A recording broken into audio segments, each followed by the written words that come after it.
Hey everyone, how's it going? Dustin here with Jagged Brush Studios. Back to finish this dock off. Looks like I need to adjust some lighting real quick on my camera. So, give me just a moment.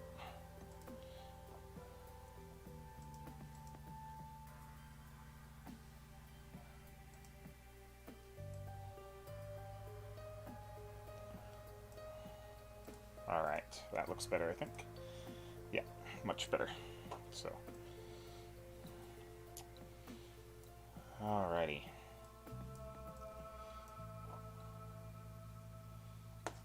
Let's go ahead and get things started here. Gotta get the finishing touches on this dock for an event I have coming up. Not to mention, I just want to be done with it, you know? Because this is the last miniature I have to do for the core set of Marvel Crisis Protocol, which I've been having a ton of fun painting these, so real excited about that. And happy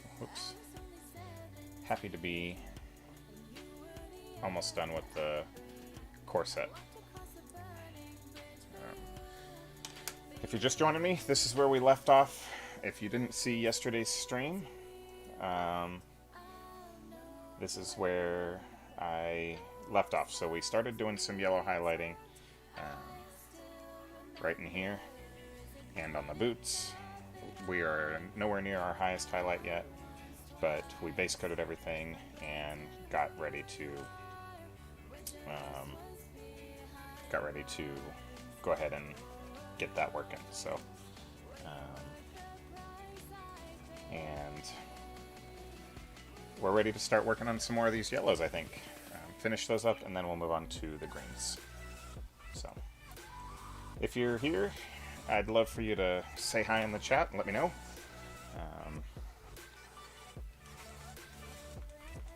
Turned on my headset a little bit because I feel like I'm yelling. The music in my headset is much louder than it is for y'all on your end, I'm pretty sure. Let me know how my levels sound if you're in here. Would be great.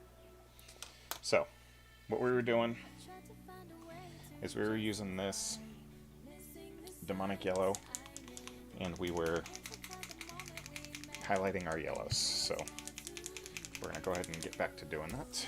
I've got my palette cam here and we'll get some of that yellow out on our palette.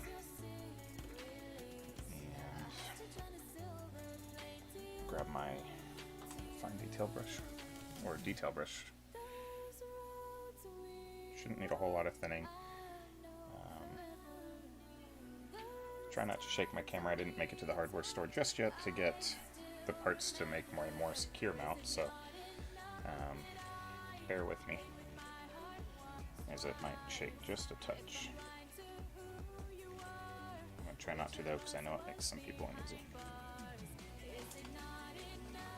I'm going to hit my head on my lamps, apparently. That's going to be a thing again tonight.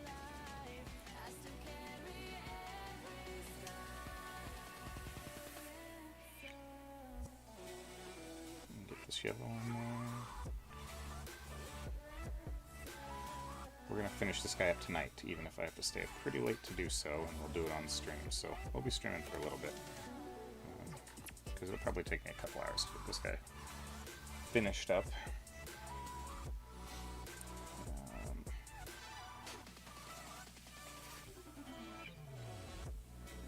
And so it doesn't appear that I added any water in my paints intentionally on my palette, because I'm using the wet palette and my paper was pretty wet because I just put it on there. So I was afraid that adding any more water to it would dilute it, and that would have been the case. So I'm glad that was the call I made.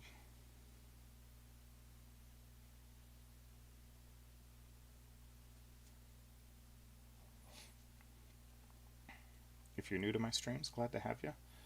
Hope you stick around for a little bit. If you're new to my videos, if you're into Star Wars Legion, I have quite a few over there on that topic. I've done One Kingdom Death Monster on stream, and I've done some, they're called dungeon doggies, which are fantasy miniatures for D&D based on different breeds of dogs, and they each have different adventure classes. So there's like a wizard, golden retriever,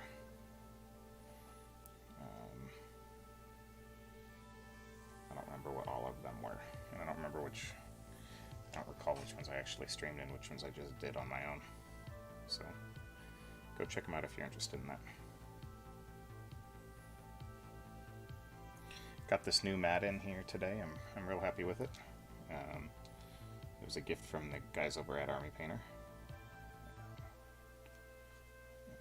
They aren't producing this mat, so this is a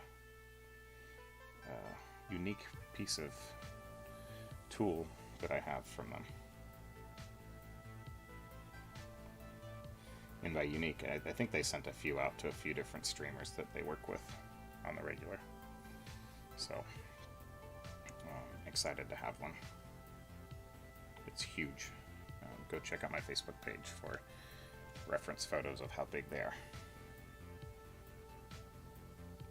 when compared to my paint desk. It's just massive.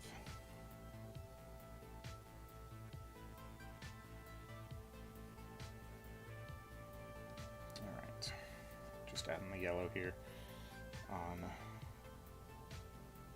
bracers, and of course I ended up connecting a couple of them on accident, so we'll clean that up with some water before it dries. There's these little they're like stripes on the bracers, and they're quite tough to get done in individual lines without having them run together. So it takes a little effort without them looking too terrible. Anyways, how's your evening going? Love to hear from you all in the chat if you're able to. Love interacting with my viewers.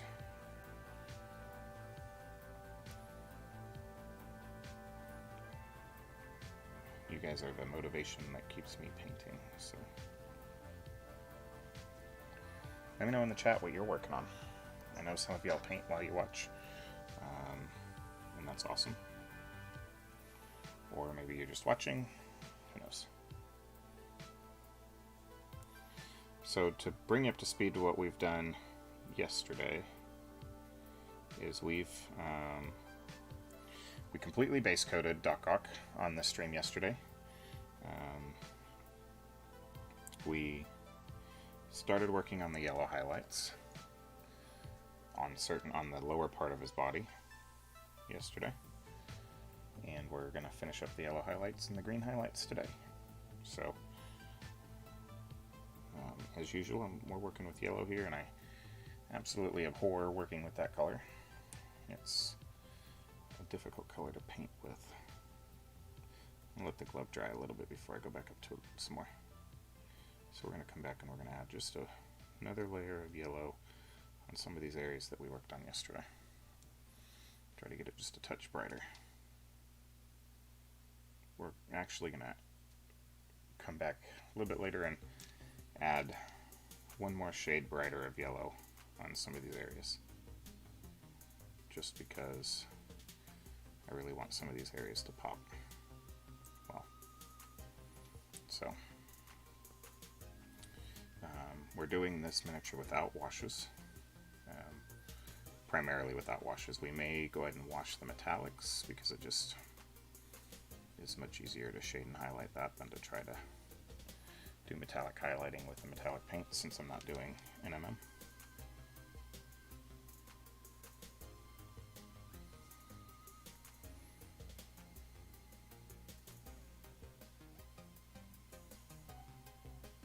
So we're just doing some spot highlighting here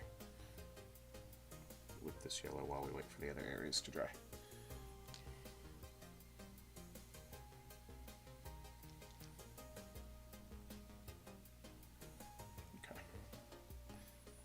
We're gonna leave the soles of his boots yellow.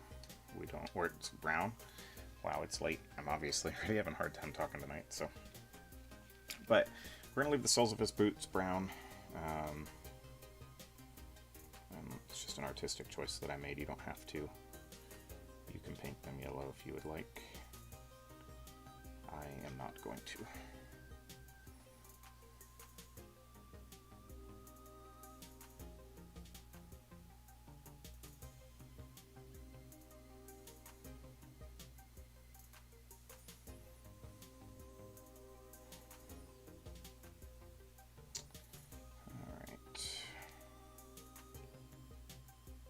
Another coat of yellow on this glove.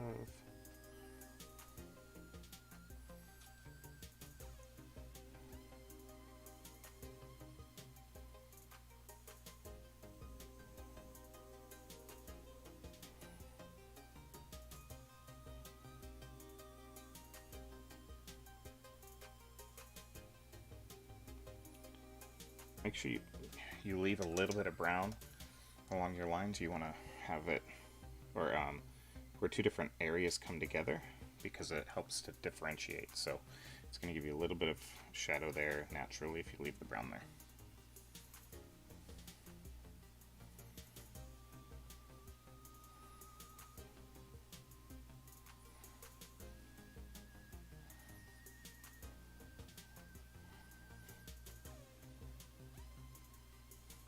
And if you don't, and you accidentally cover up your brown, that's okay. You can come back in later and add some brown to it.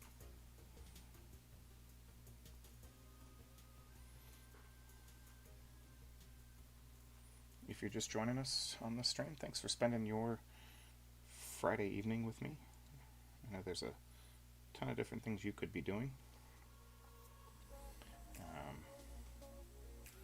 It's awesome that you spent it here with me.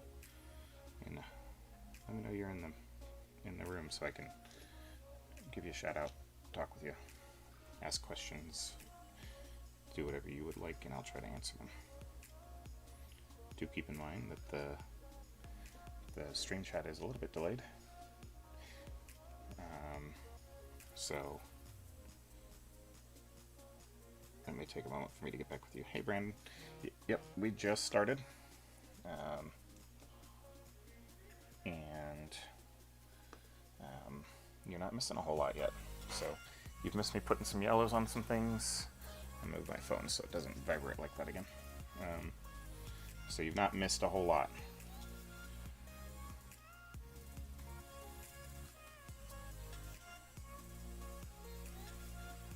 Glad to see you back.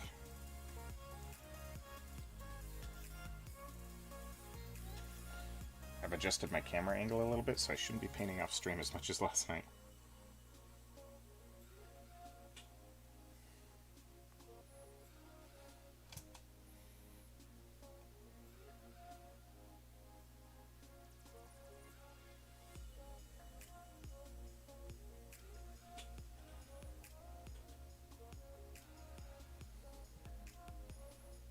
Alright, so I think one more coat on these gloves is going to be where I'm at with this color.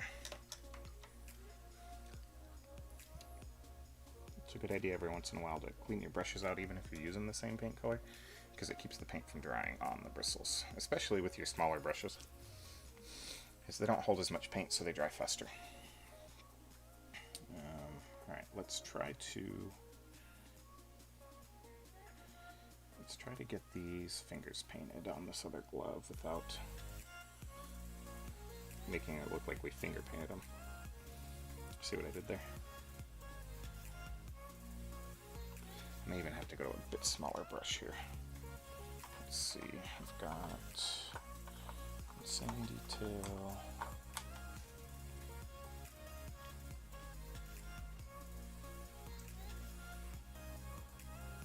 I think I can use this one.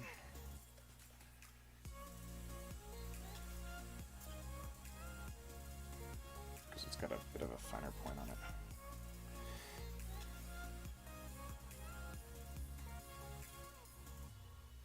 Oh, nope. Flubbed that up real quick. So, get it wet, pull the paint off. And we'll try that again.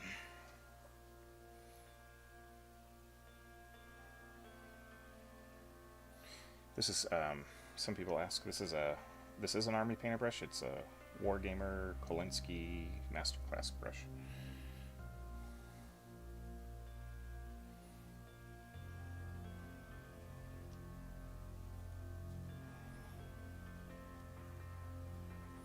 I don't think I've used it on stream before, so this is a first.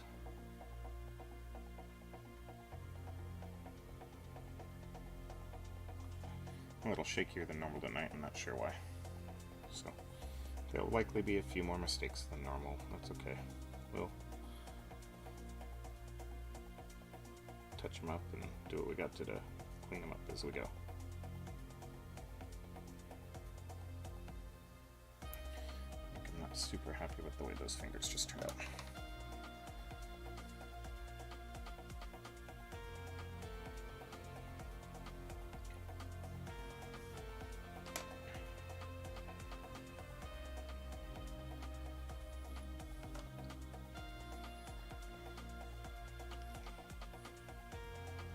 I'm gonna let that dry because I think what's happening is I've gotten it wet to try to clean my brush, and the paint's flowing into places I don't want it to because there's a little bit of water left. So we'll do some other areas. We'll go back and do the slats on this glove again because they're not quite bright enough. Yes, Brandon, there is a difference between the two of these. The Kolinsky it's a smaller, finer point, so I don't know how well you can see the two. So it's quite a bit smaller. The Regiment brush is the white handle on the bottom. The Kolinsky's the top one. This is the Kolinsky and the detail brush, so they're roughly the same size. But the main difference between the two of these brushes is that the Kolinsky Masterclass is made with a natural hair versus a synthetic brush, so they behave differently when you're painting with them.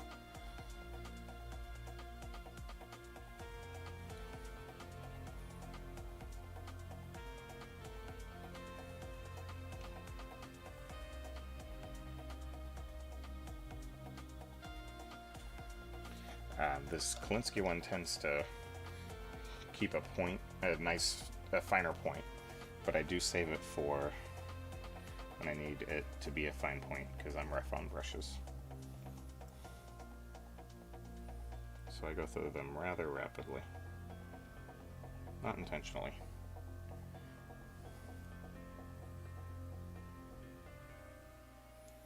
I am shaking a whole lot today, which is part of the issue with these fingers. Okay, that's a little bit better. I'm still not completely happy with it.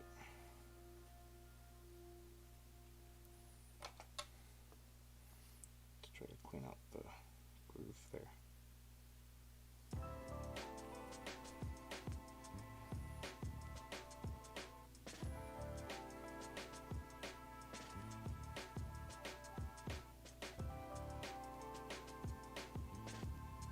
Better. Okay. That's manageable. It's not perfect, but it's manageable.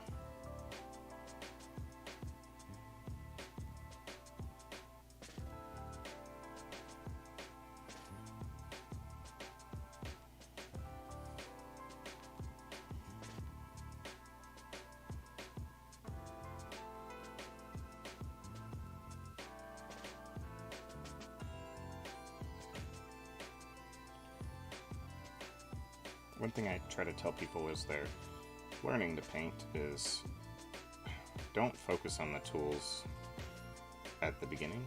Yes, nice brushes are great, and they are a wonderful thing to have, and they do help you in the long run, but focus on technique first, because technique's going to help you more than having tools.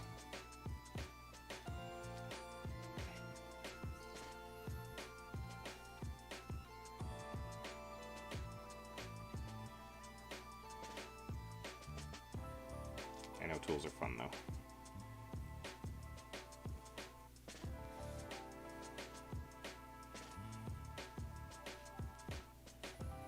Okay. Time to do his shoulder pads, which are going to be a little bit rough to do.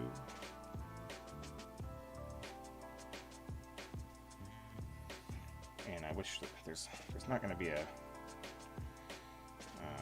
really great angle that's going to help me be able to show you real well what I'm doing.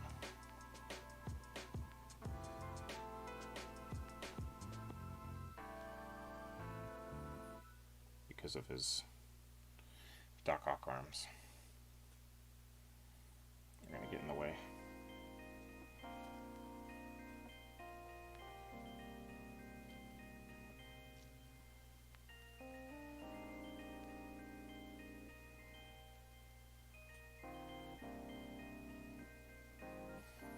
Not sure why I'm still using it. I'm not sure. I got this directly from armypainter.com or from their website, so I don't have any shops in my local area that stock Army Painter products. So you might have to go get them there online. I've not seen them at a couple of the game stores that I've gone to. Like sometimes I'll drive to go to a tournament or something somewhere, and I've not seen them in those stores that do carry the product, so you may be right at having to order them online. They're not super common, but they're made out of a Kolinsky sable, which is the same kind of hair that they use on things like Winsor & Newton brushes.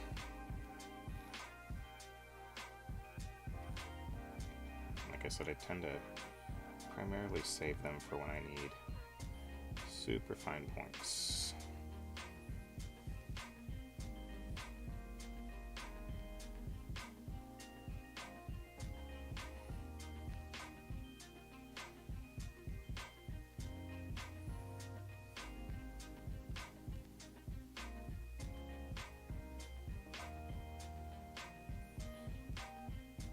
Yellow, the amount of yellow on this guy is honestly why I kind of put Doc Ock off till last, because I just hate painting yellow.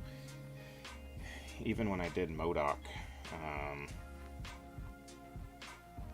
he was easier to do with yellow because I could airbrush him, since the bulk of his chair was yellow. Whereas I can't airbrush this guy here. So right now I'm just kind of rebasing all of the area that was brown with yellow for the most part. I'm leaving some browns in some certain spots, but most of it's just getting a complete once over with yellow, and we'll go over it again once it dries. So.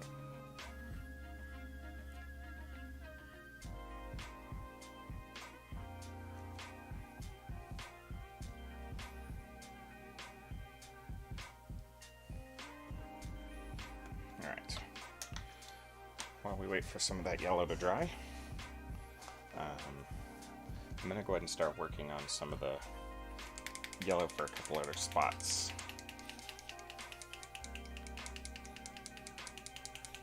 Shake, shake, shake. We're going to... Oh, that's the wrong color yellow. Well, you know what? I changed my mind. We're going to go up to this moon dust yellow. It's pretty bright in comparison to the other one. I think that's going to be our extreme highlight yellow. So get some of that squeezed out here in my palette, and then grab where's my old one out regiment mixer. This, I have beat this brush to hell and back, and so now it's my mixing brush. So we'll do roughly a 50-50 blend of the moon dust and this Daemonic Yellow. Didn't mean to get that water in there, but oh well.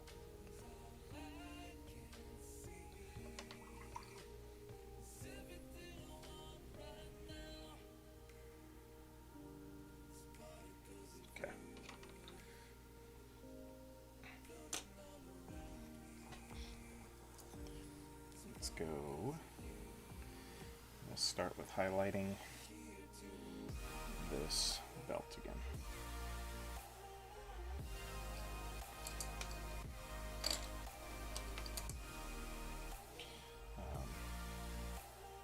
I'm hoping the audio is better tonight. I adjusted some more of my mixers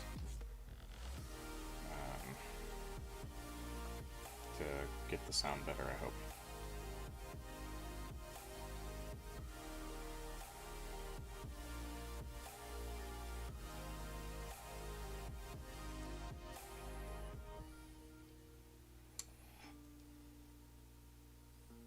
So we're going to go over those areas we did yellow, and we're going to do smaller areas of yellow on there. We're really trying to go for some extreme contrast on this guy.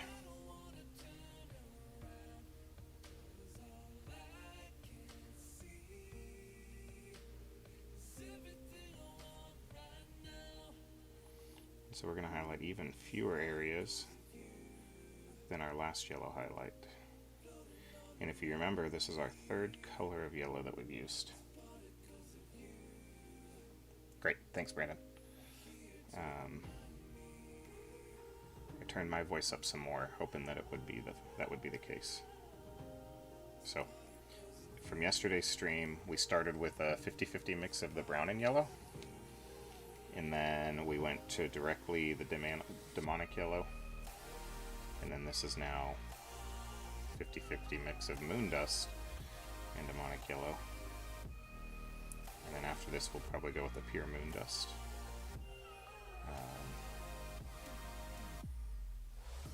And I'm really not hitting any of the yellow recesses that we colored yellow last time. So it's going to be primarily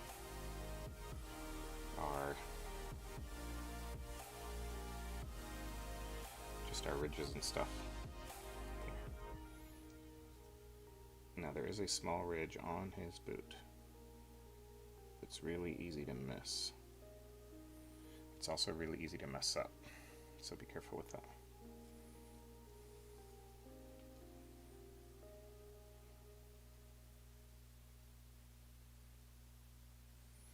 And this moon dust is going to cover just a little bit better than your traditional yellow, because it's got a little bit more of the brighter white pigments in there.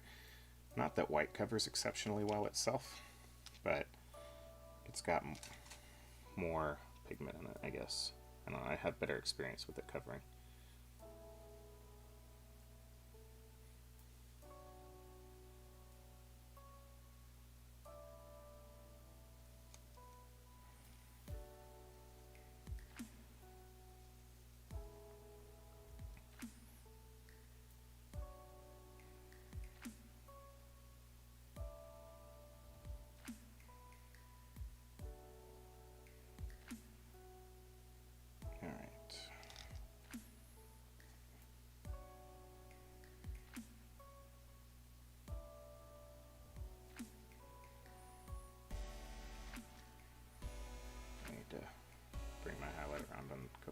On this other boot, I mean.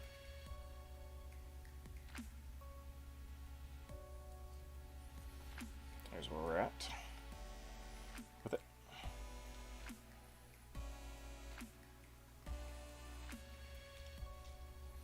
We'll go ahead and do a little bit of highlighting on this side here. Just the outside. We're not going to get the inside like this, because the inside should be fairly well shaded of the boot. And one thing to try to do when you're painting is to remember to pull your highlights up to or push them up to the highest point of highlight that you're going for. So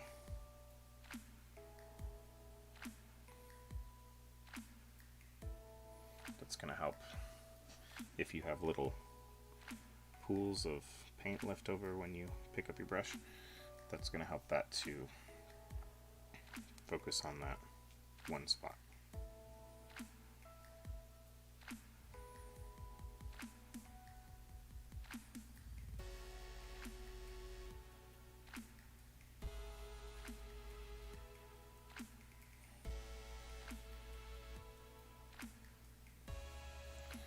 Alright, rinse my brush real quick, and back into our Daemonic Yellow real quick.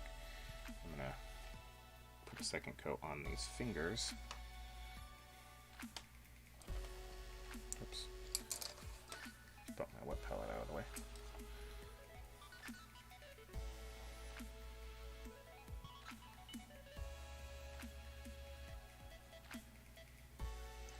I think I accidentally over-thinned this yellow much farther than I want it to be. When I came out of my wash container, there was a dab of water on my brush and it fell right into there. So you gotta be careful of that, because that little bastard piece of water, or bit of water, will dilute your paints out. And there's no recovering from it, except adding more paint again. Especially when working with a wet palette, because your paints are already going to want to try to thin out on the wet palette from natural osmosis of the water underneath the palette.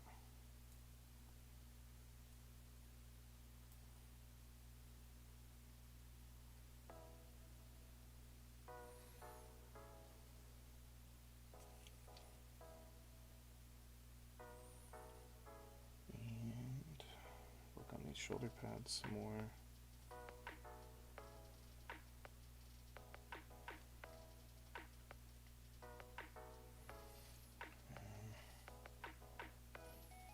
You know what, I want these to be real bright, so I am literally going to base coat all of it yellow. I was trying to leave some areas brown, wasn't happy with where it was coming out artistically, so we will fix it. The closer we get to his face, the brighter I'm going to want my colors to be, because it's going to naturally draw your eye up to his head, which you want to be the focal point of your miniature. Unless you want something else to be the focal point, then focus on that. But most people want the face of their miniature to kind of be where people look at. But like for some of my Kingdom Death monster miniatures that I've done, not necessarily on stream, but like the survivors, the initial survivors in that game, the faces aren't super intriguing on the first survivors, so what I end up doing is I put some really bright lanterns and some OSL effects. They have the lanterns already, so I really focused my brightest points on the lantern and wanted them people to look at the lanterns rather than the survivors' faces.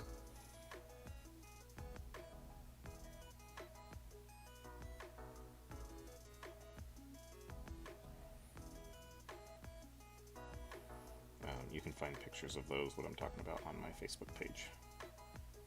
So we're back in our 50-50 mix, and we're doing some quick highlighting here. So there's fingers here.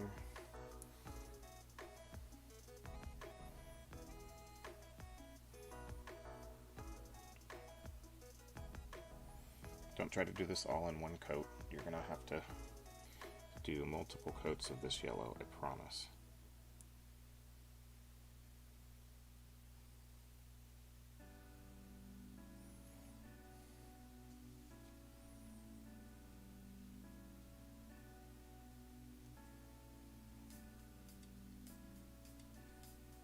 And that's another way that you can use these yellow colors to highlight, is by maybe I'll do one layer on one spot that I want to be less bright, and then other spots will get enough layers to get to the actual opacity that I want it to be. But one thing I've been practicing lately is really pushing my contrast on my miniatures. So for those not familiar with the term contrast, when it comes to miniature painting, that means your highlights and your shadows. And I see a lot of people, myself included for a while, that they're really talented. You could tell they have a lot of talent, but they're not pushing their contrast up as where it should be. And their colors are too flat. So the skill's there, they just need to use darker and brighter colors. So that's part of the reason that I'm going with the no wash technique on this one, is because it's going to force me to really focus on practicing those contrasts that I'm trying to learn. So, and I accidentally just connected one piece to another, so get my old brush out, wet it down, and flood that area. Alright.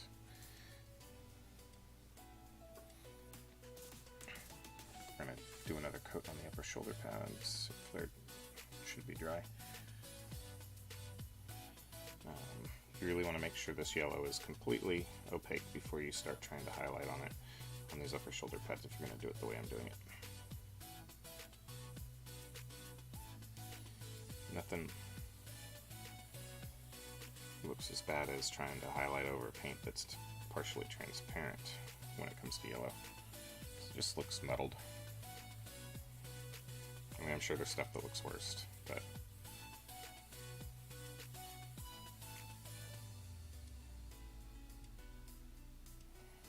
okay. Quick update with where we're at.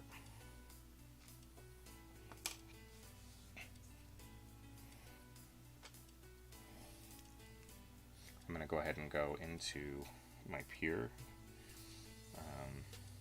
moon dust, and I'm going to thin this out pretty thin, and we're going to do some really small highlights on some of the areas down here.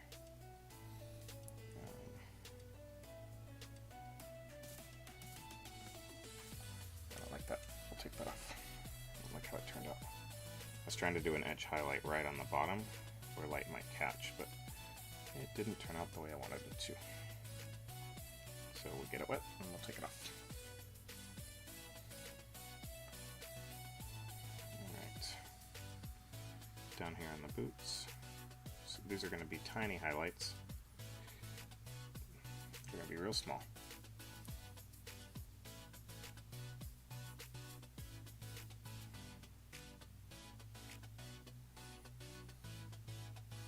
Just using the tip of my brush.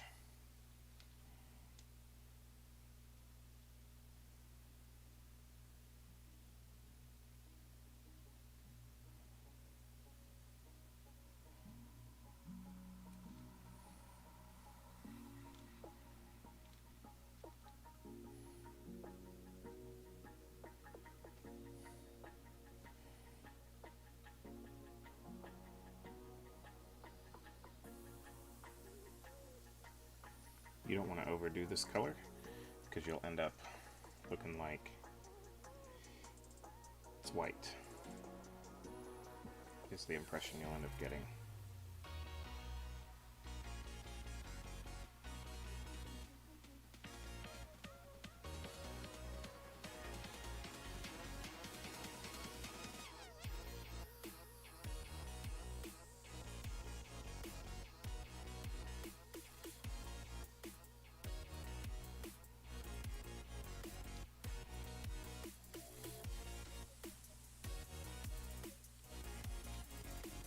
Sometimes I'll touch with the side of my brush because it helps it to pick up the edge just a little bit.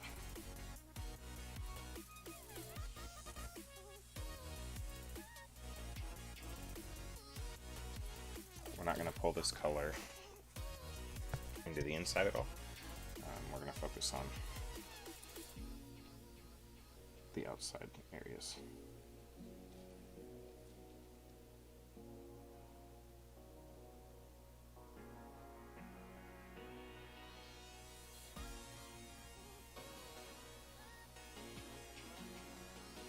Ridges. So.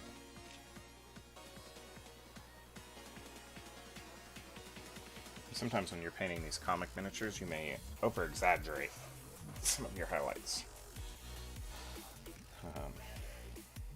So like, I'm going a little bit brighter than I would normally, but like I said, again, we're doing some studies in contrast lately.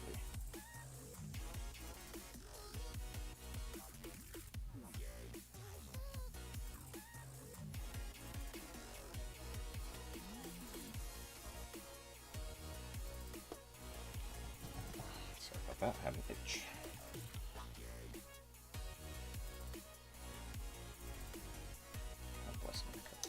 got it into somewhere I didn't want it to.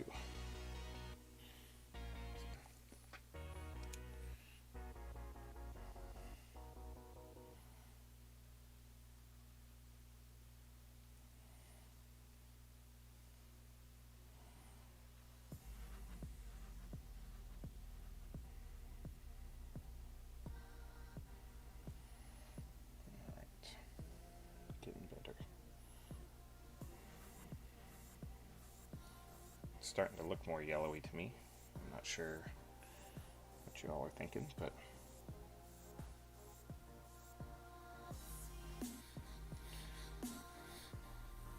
sometimes the brighter highlight colors help trick your brain into seeing the other areas as darker. So, for instance, this super bright highlight of moon dust makes you perceive the other darker yellow areas as more yellow than they actually are.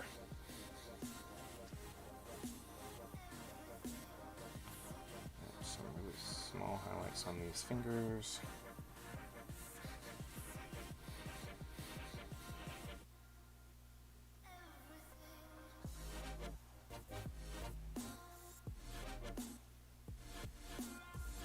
I can already see there's a couple areas I need to go back and put some brown in. That's okay. We will make that work. And I didn't quite bring that yellow up as close as I wanted to the other parts. Okay. A lot of me talking on stream is just kind of rambling my thoughts as I have them. So you get to hear what's going on inside my head as I paint. Because, I don't know, I like to talk to myself, I guess. Right. Back to these shoulder pads for a second coat. Well, a third coat, or whatever coat we're actually on here. And I flubbed one over the edge, but that's okay because we haven't done our green highlighting yet, so we'll be able to clean that up in a minute once we get to our green.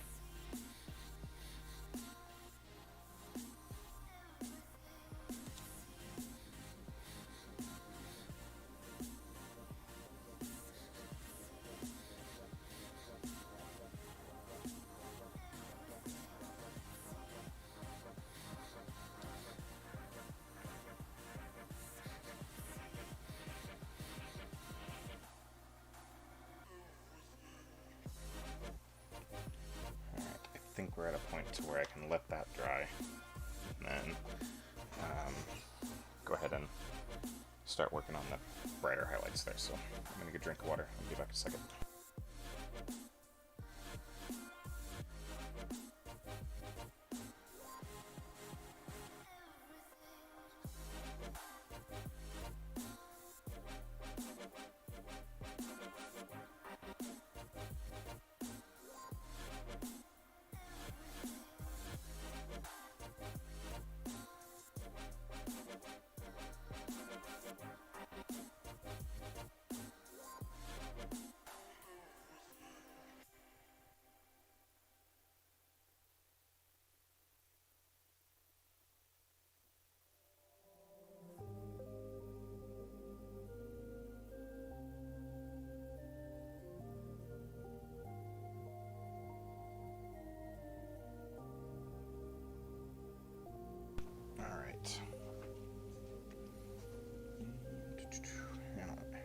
Just when I think it's ready for another coat, when the yellow dries, it's not quite giving me the coverage I want in a couple of areas. So the thing to be careful of is a lot of times when you start getting frustrated with not getting coverage, you try to put thicker paint on there, and that's not the answer, because you'll just obscure your details. So just be patient, especially with the yellow paints. Keep applying them.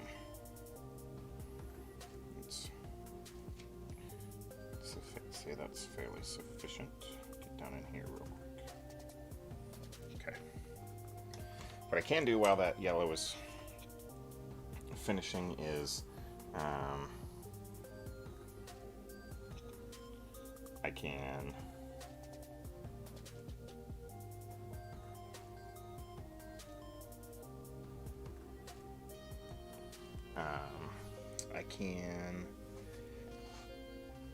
start working on some of the facial highlights. I do need to check my reference photo for how bright his skin goes. Alright, cool. So what I'm going to do is I started with tanned flesh. It's going to give me a good base tone. We're going to move up into a little bit of barbaric flesh. So I reset my paint palette after last night. We're going to get some more on my paint palette here and mix the two together. So this is the tanned flesh.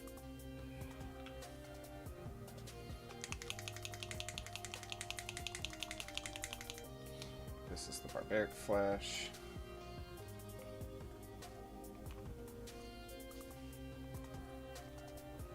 And then we'll go with roughly a 50-50 mixture of the two. Don't need a whole lot because the skin's a small area.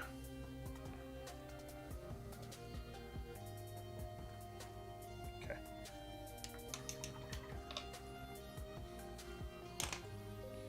And work with my masterclass brush here since we're working on the face.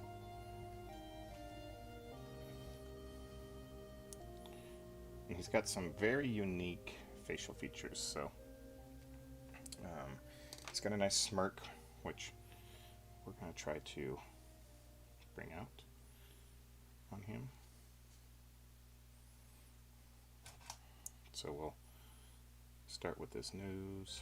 This is going to be a pretty broad color here. And chin. We'll hit a lot of areas with this. Right here under the eyes. Cheeks. But we're not going to get the bottom of the cheekbones at all. So same thing over on this side. Cheekbones. Jawline.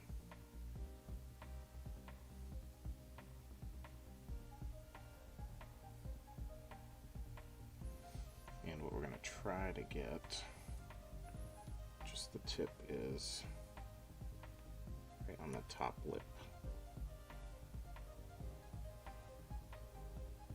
And around the mouth. So just using the very tip of that brush. Top lip in the mouth. And then the back of the head here too, where it kind of bulges up. And then we'll get the ears. Don't forget the ears, they end up looking weird if you don't highlight them.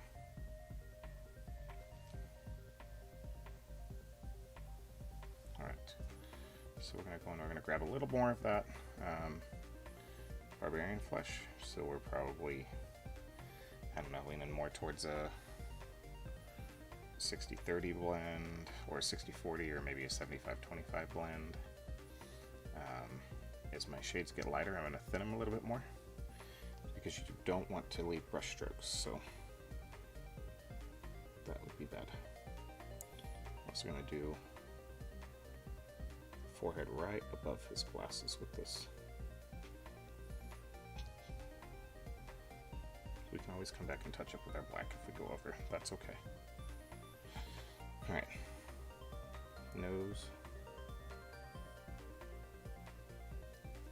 And then two side pieces of the nostrils. Go ahead and get the ear again on here. But I'm doing slightly smaller area this time, so something to keep in mind there. So we're going to do the upper part of the cheek here. We're going to get the protruding part of the chin. Get the jawline.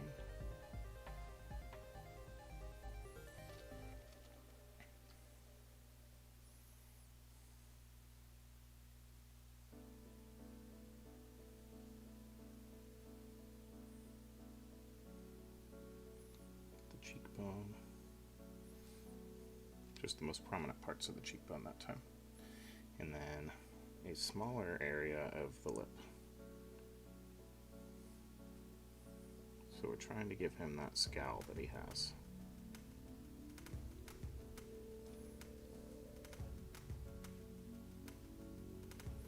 Or smirk, or whatever you want to call it. Alright. Probably going to go with the pure Barbarian Flesh now.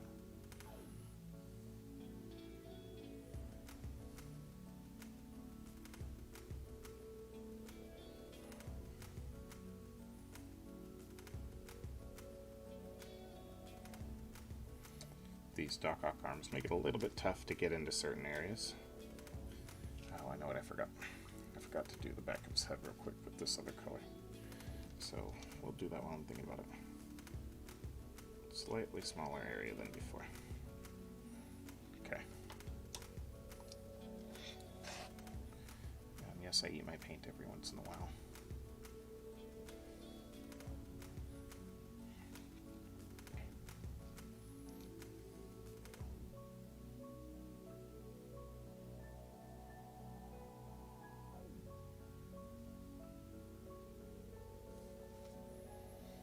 Real small areas.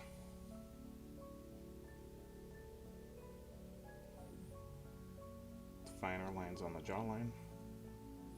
And you don't have to do as much of this. You do as much of this highlighting and shading as you want on your miniature. And again, like I said, you could have applied a wash to this and just called it a day if you wanted to. And then done a couple highlights. I am trying not to. So there is absolutely nothing wrong with wash and shades. I have nothing against them. I use them for certain applications.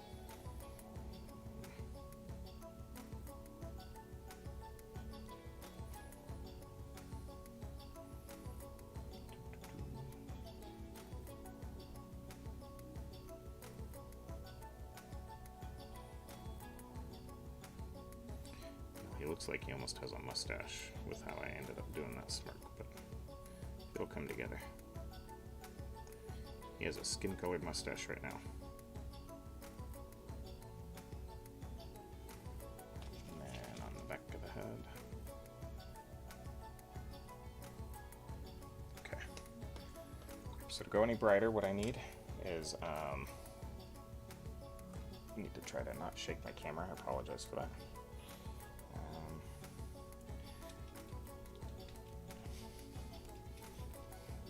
Grab the wrong color. I have this color Alvin Flesh. That's going to be my highest highlight color. And what I may do is actually come back and try to put in some shadows in a couple areas after I finish this one. So, not going to be much at all. And we're going to go ahead and pull some of that right up here into this Barbarian Flesh that we're working with. Just a touch of water, thin it out a little bit.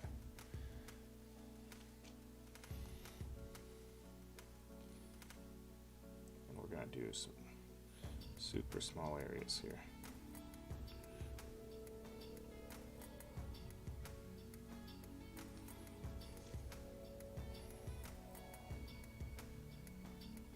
Tops of the ears, a little reflection on the forehead.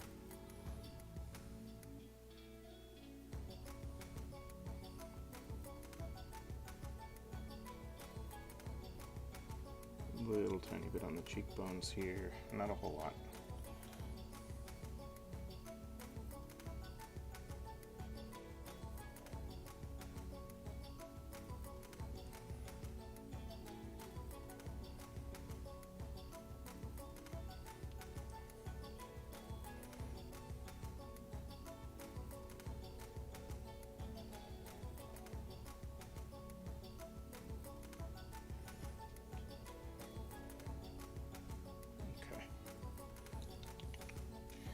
Just a little tiny bit on the back of his head here. Not much.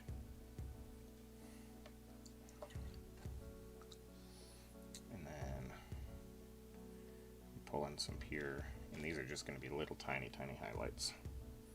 I know it feels like we're doing really small highlights, but with that last one, but these are just going to literally be almost dots. And they're just going to go in some select places.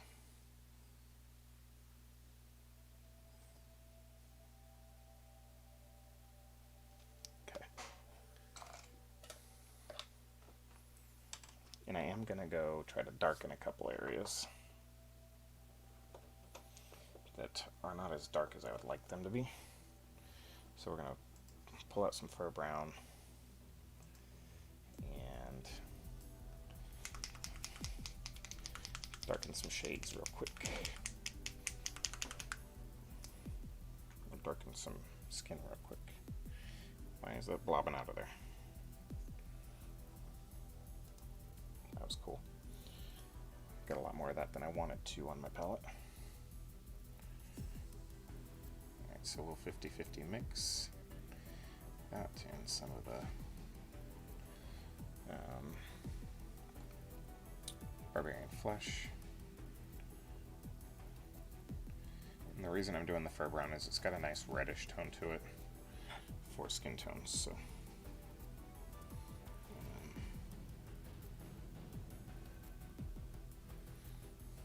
yeah.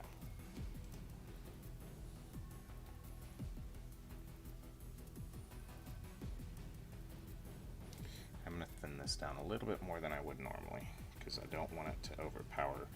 We're going to do this with some transitions.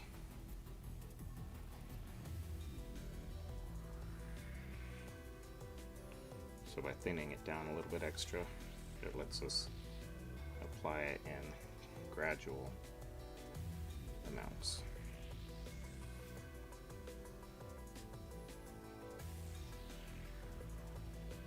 Because I wasn't super happy with the face at all.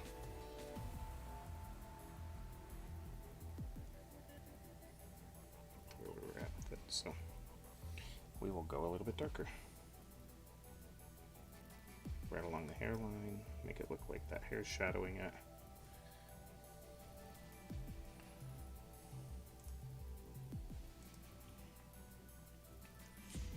Right, he's got a cleft chin, so we'll add his little cleft in there. He's got a definition on his lip right there.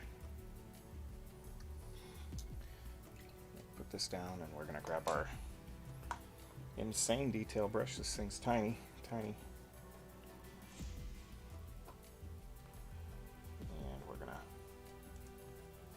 get that on there.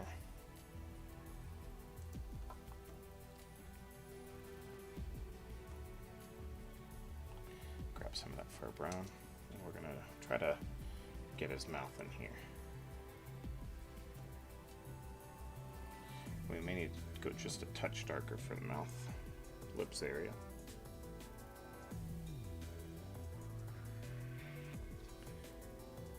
So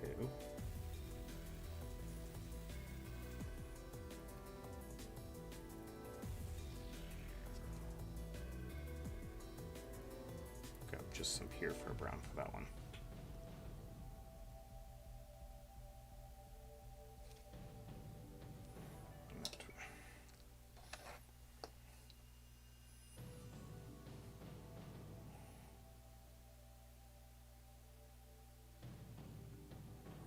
We can come back with our skin tones and clean up some of these areas where we're not super happy with how things have turned out, so that's okay. Darken some of this a little bit. We're gonna add some shade, some of that red-brown color under the back of the head here. Really kind of look like he's got some bulge there on the back of the head behind the ear.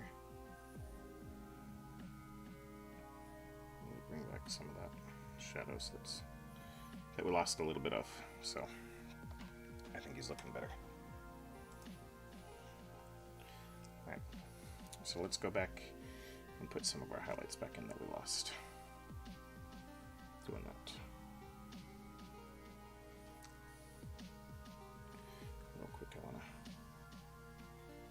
this upper lip some.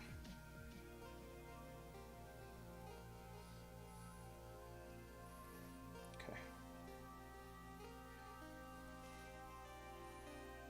Back into our mix.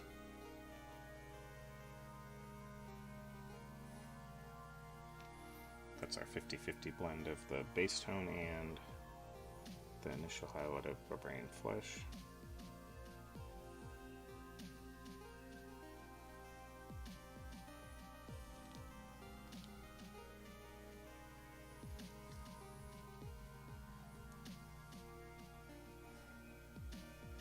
And I'm thinning it down quite a bit to help with some of the transitions. Then we're gonna go, I'm just gonna jump all the way straight up to Elven Flesh for a very thin highlight right on the lip. Get it just a touch wet so it flows.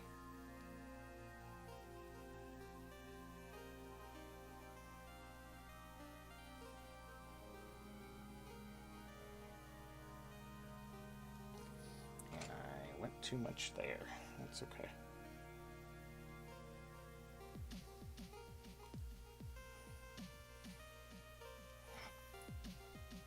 Right.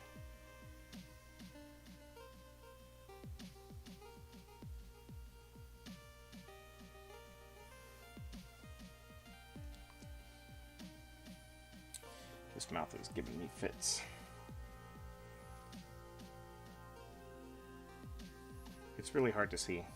The details are real fine on it and soft, so it makes it real hard to paint it when you can't really see the details very well.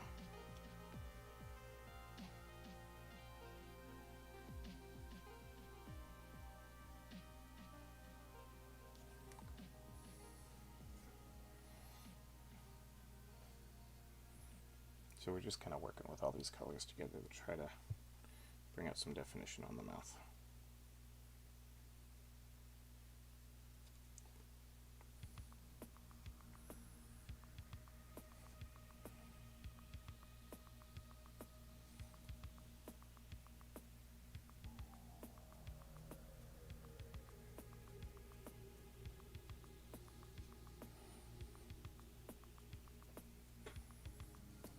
Which is proving more difficult than it should be.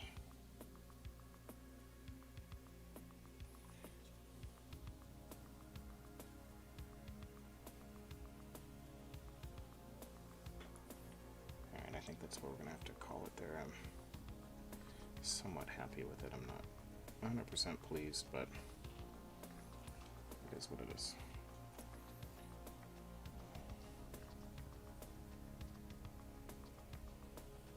If I were trying to do a display quality piece, I'd go a little bit further with it, but I'm not. Doing just a little bit higher than tabletop, so we'll stick with that. I could spend all night working on this and never get to the greens, so which is an important part because it's kind of the, right now, one of the last major pieces we need to do. I want to do his hair real fast, so we started with the dark stone.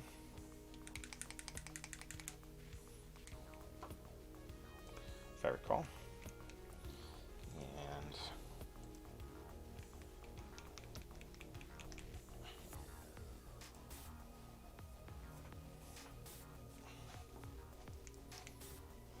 we're going to go to an oak brown. Sorry, we're going to go up to a leather brown. So, get some leather brown out. Leave room to mix the two. I'm going to continue working with my Insane Detail brush, but I need to get a 50-50 of these two real quick.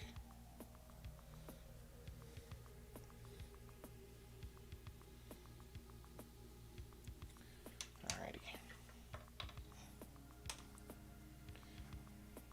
Pull my wet palette back to me.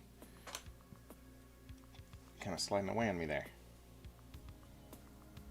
Alright. And start pulling out some hair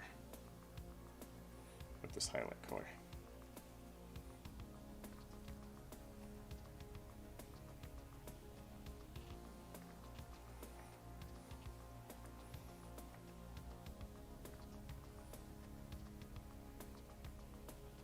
Right when I think I find a comfortable position to paint him in, my fingers bump one of his arms. If I were to redo this, I would not attach his arms until after I'm done painting him. And I would just paint the arms last and separately. Well, I would paint them last. I'd attach them and paint them.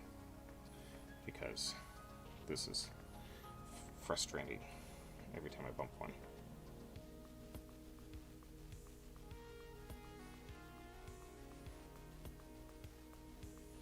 Don't cover up all the hair. You want to leave some of that shadow color that we started with, the dark stone. And don't try to get individual hairs, try to go for clumps of hairs.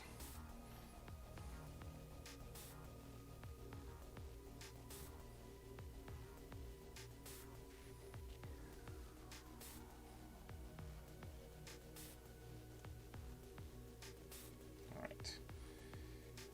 I'm not going to jump straight up to the leather brown, I'm going to mix in a little bit more of it. We'll do some more picking out of highlights. He's coming off my base.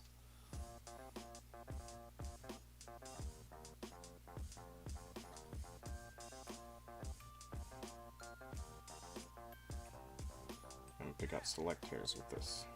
Smaller areas than I did last time.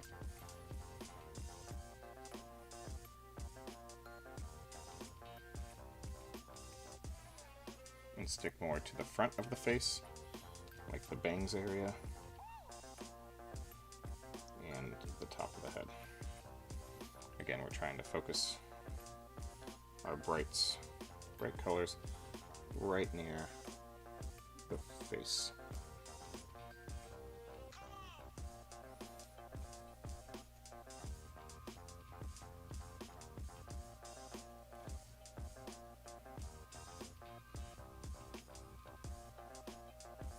Sometimes if the ridges are designed well enough, you can run your brush sideways along the hair and it'll pick out ridges, as long as it's not too wet of a brush. Alright, pure leather brown.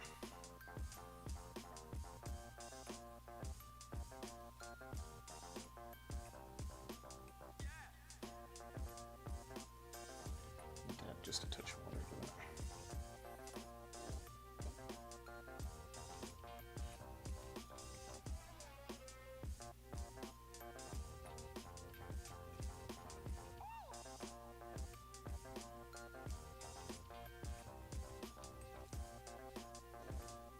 A little bit too much on there, so we'll touch it off with my finger.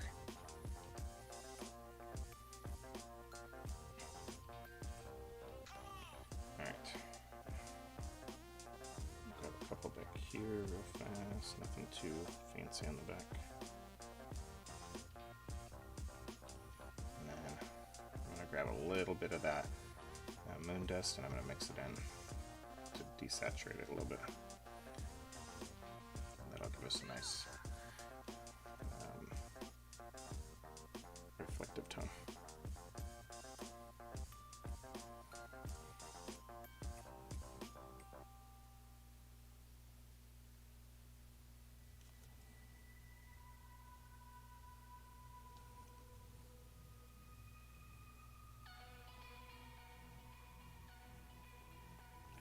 I'm just going to apply that in select areas.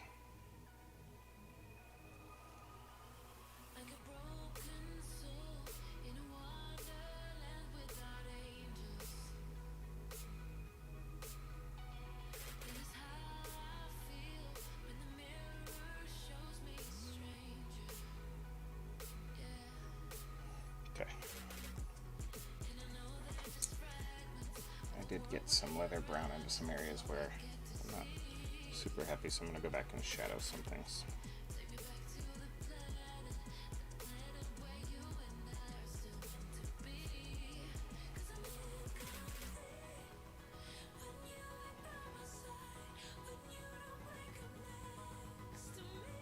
Just to bring back some of that detail. Alrighty. There's one more spot I want to bring it back again.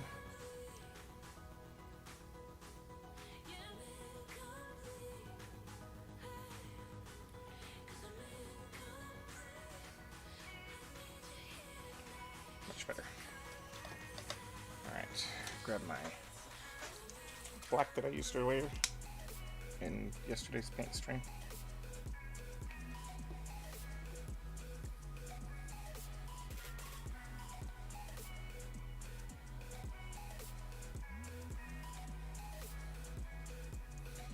And let's touch up my glasses where I got some skin tone on there.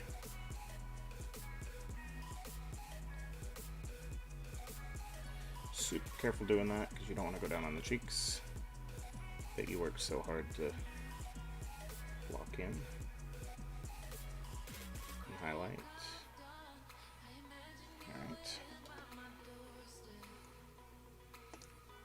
Now, what I'm going to do is grab a little Spaceship Exterior and we're going to try to put a little bit of a lens color on the, or lens reflection on the glasses.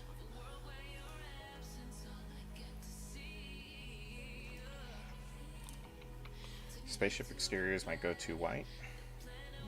Good lord, why are my paints doing that? I've not had them do that before. That's a little irritating. They're all squirting out as soon as I open them.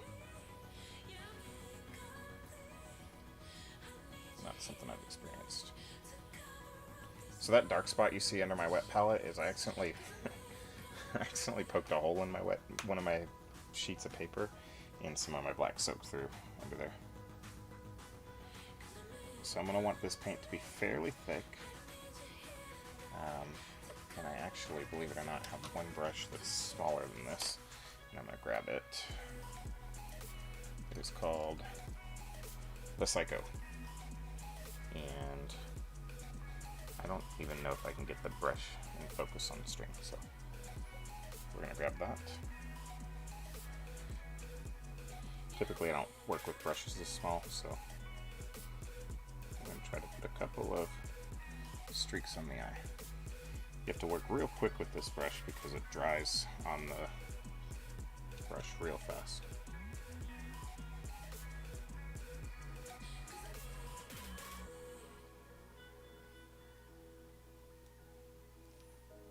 Get some lens reflections in there. Alright, done with that brush.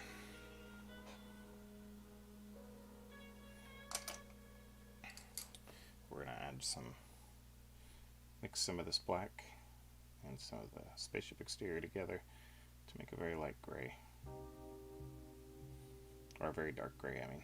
I'm going to do some quick highlighting on our glasses here. A couple of spots, just put some reflections on the frame.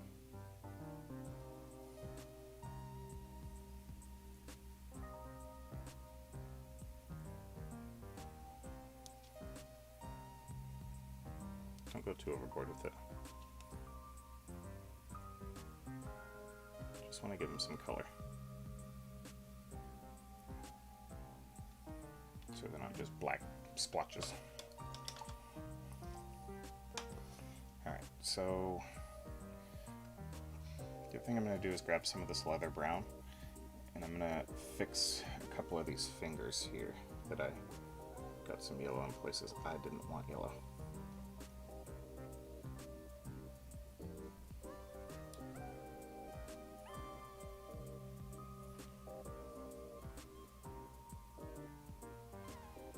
I know I'm doing that off stream. I was trying to get a good overhead view of what I was doing, so.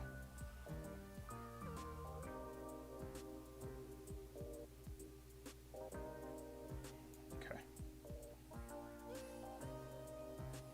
The other one I want to do is right here on the wrist. I lost some of my definition there.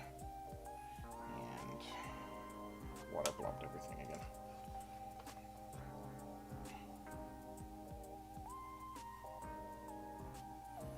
Unintentionally.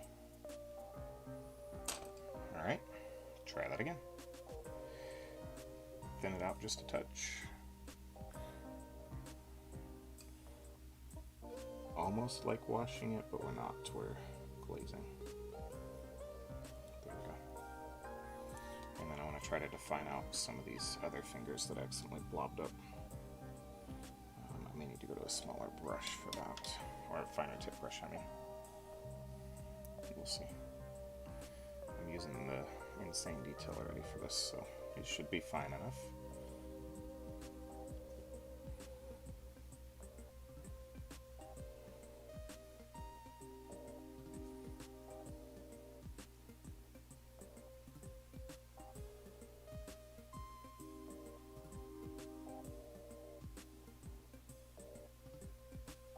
There we go.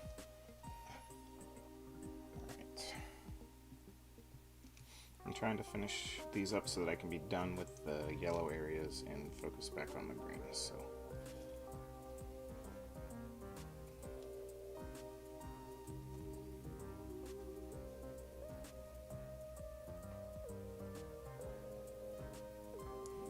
just going back in and putting in some of my browns, or putting some of my browns back in.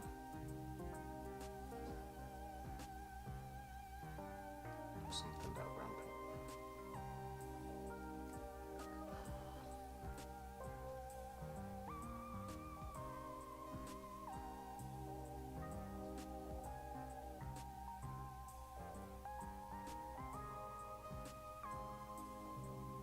Alright.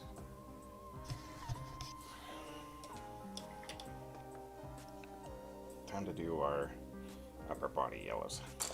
As I knock everything over. I'm extra clumsy tonight. But that's alright. Alright. Into our 50-50 Moondust and Daemonic Yellow mix.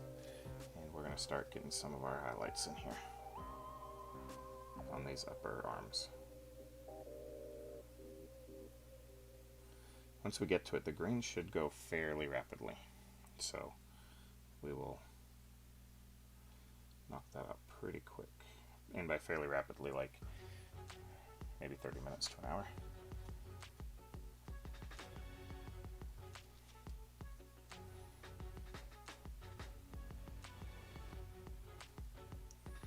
So we're going to try to focus on some of there are ridges on this upper body area. We're going to try to focus on some of that. This collarbone.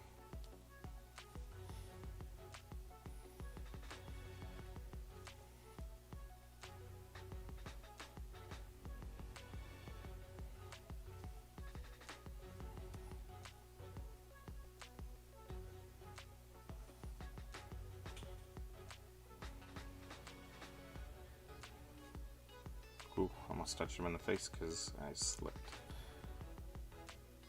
Good save.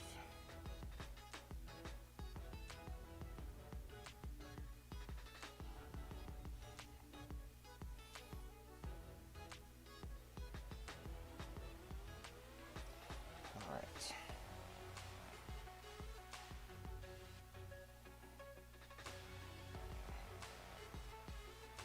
Doesn't look like much yet, but we'll get there. Here's where we're at.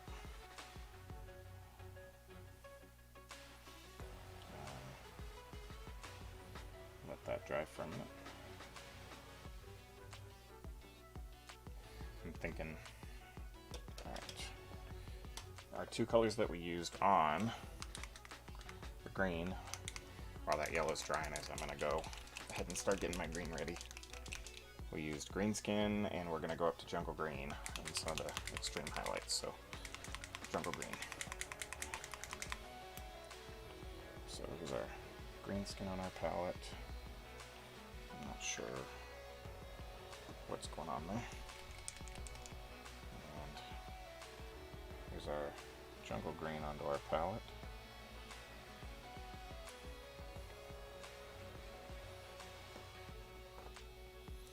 As always with my streams, if you are having a difficult time keeping up with the colors we're using, I will list them all in the description of this video. So take notes if you want to, but you by no means have to. I feel like my camera shifted a little bit. Let's get it back to where it should be. Better.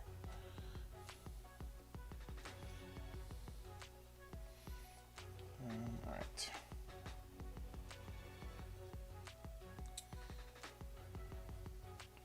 Grab some of this Greenskin.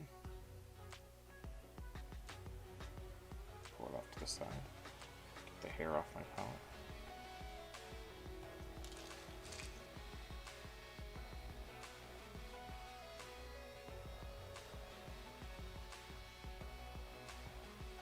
Grab some of this jungle green. And maybe a 2-to-1 ratio on the Greenskin. I know it's not the same as all the other ones where we went 50-50 and different colors, but we want to work this up some. So this is going to get, most of our green is going to be covered with this, except our deepest recesses. So, and I'm going to leave some area right along these creases that isn't going to get covered with this either. I'm not going to go between the legs with it.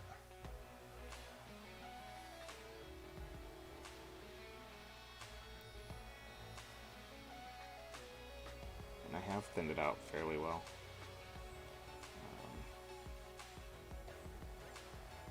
So that it transitions easy. It makes the blending easier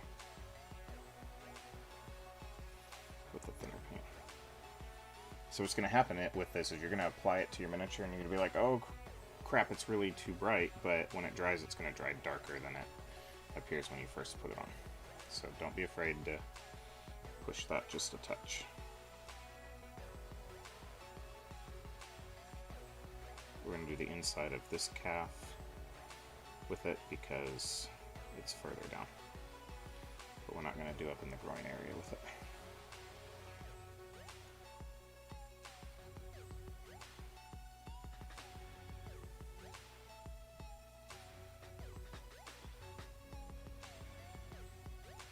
I have a real bad habit of moving on to other parts of the miniatures before I finish one section, so I'm trying not to do that because I'll have to come back. So I'm working on the front part of the green, and then I'll move over to the back part of the green.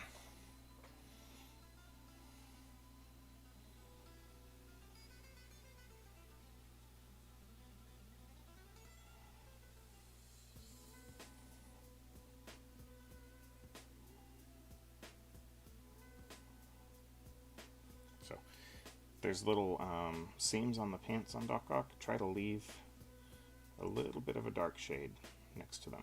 Again, if you mess up, you can come back with the Greenskin and pull it back out, but you don't want to cover it up.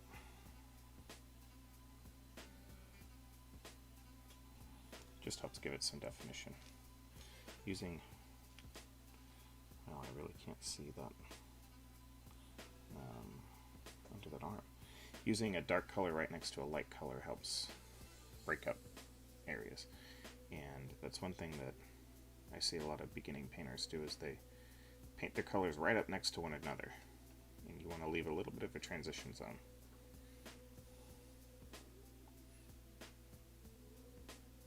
For the most part.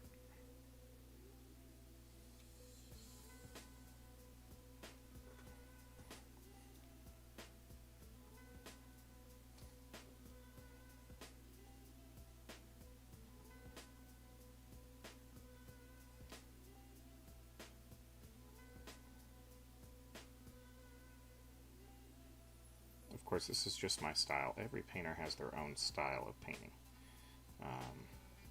Most of them have pretty unique styles, so even some of the, like, what I call pro painters, because I don't consider myself a pro painter. I consider myself a hobbyist that enjoys painting, and I feel like I'm good at it. So, but like the people that enter things like Crystal Brush or awards like that and win, they each have their own style of painting. A lot of the techniques are the same, but how they end up doing their own style is up to them. So I don't have the patience to do that level of competition painting. More power to them. I paint to play. And I want my stuff to look good while I'm playing it. I'm not expecting display quality pieces out of it. So I realized on the other leg after painting this one that I've painted over the seam on accident. So we'll have to go back in there and touch that up a little bit.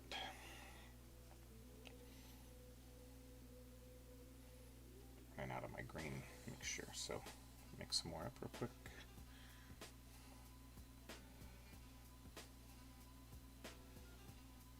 Okay, and we're going to do our arms now. Too much paint on my brush.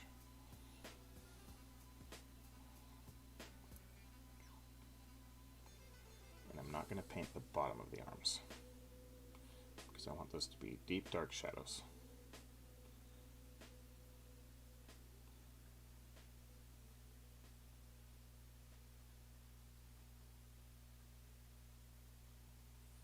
But we'll get all of the biceps and we'll get down the sides and maybe like right up underneath it, like the edge where it starts to curve under, but we're not gonna. We're also going to try to leave this deep elbow crease alone as much as possible. Don't forget the back on him. It would look really awkward if his back weren't shaded to match the rest of him. The other thing you're going to need to remember on this guy is his belly here, because although it's mostly hidden, you'd be amazed at how much light can reflect in certain areas. And what we're trying to do with miniature paint is give the impression that what they would look like if they were full size. So you're trying to trick your brain into viewing the colors on this as if it was a full-size person.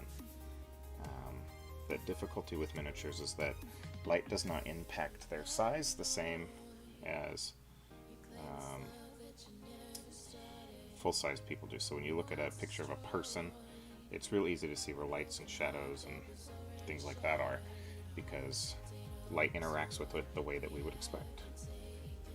But with a miniature, the light does not fall on it the same because of the way light rays bounce. So we have to exaggerate to get that same effect in order to trick your brain into thinking, oh yeah, hey, that's what it should look like.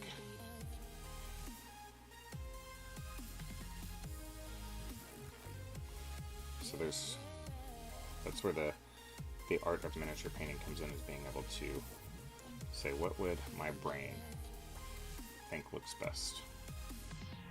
Or what somebody else's brain think looks best? So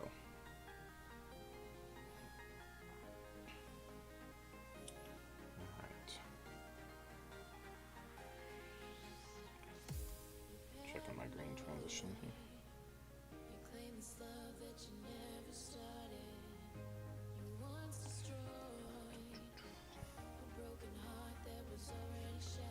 Before I forget, let's go ahead and go back in and put in our dark green along his seam of his pants here.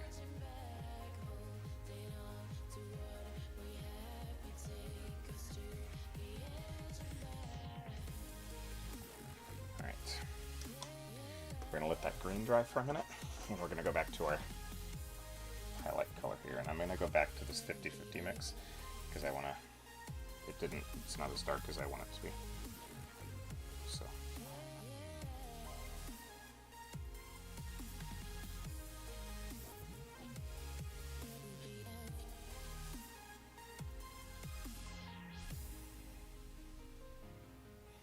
I'm going to check my reference photo real fast. Okay.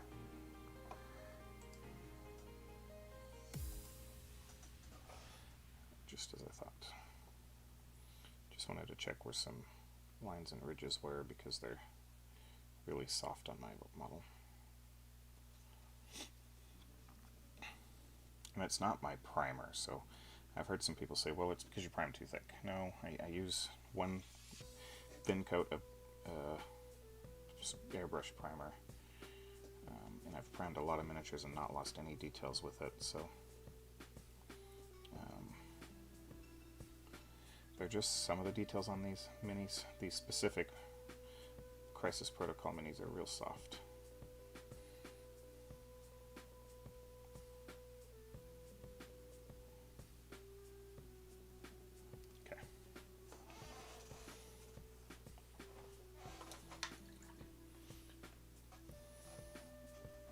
that dry while we grab some more of this jungle green, and we're gonna go for roughly a 50-50 blend now.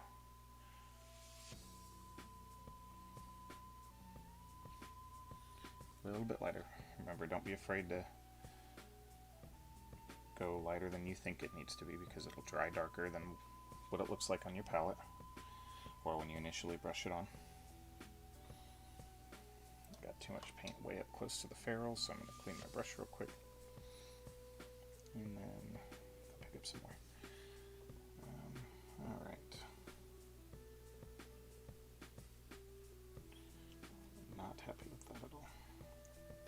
Lick my thumb and take it off. It's too thin. I'm not sure why it's too thin. Much better. Must have found some water on my wet palette and thinned itself up. So we're going to go a smaller area with this.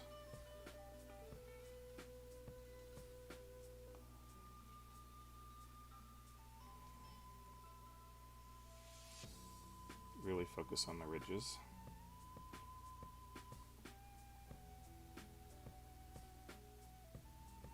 And those areas that you want to make look like they're standing out a bit.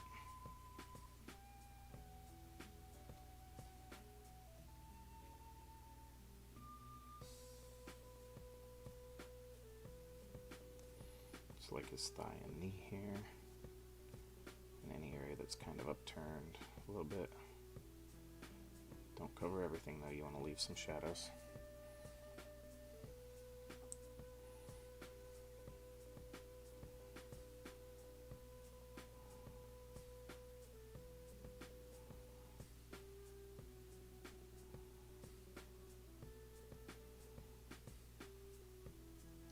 I hope y'all are enjoying me being back to streaming as much as I'm enjoying streaming for y'all, because I did miss it. I was using the excuse of I couldn't get a good camera angle to come back to stream. So I finally just bit the bullet and was like, well, you know what? We'll do it. And hopefully y'all will like it.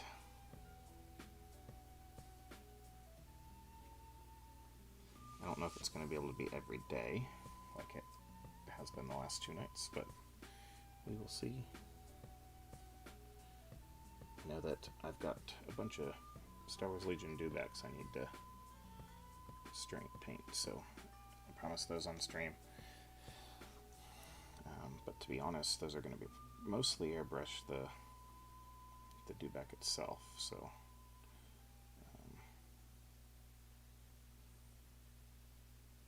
the troopers are going to be essentially my Stormtrooper guide. You can find that on my, I think I did them on stream.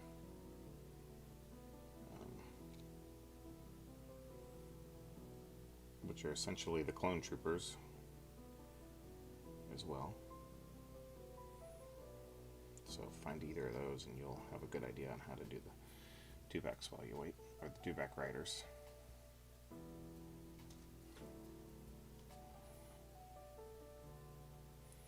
Time to give him a butt definition. So leave a little bit of a dark tone in the middle.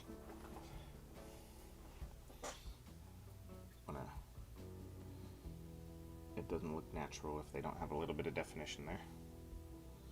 I know Doc Ock's a little chunky. He's a thick model as far as body type goes, but still want to define it a little bit.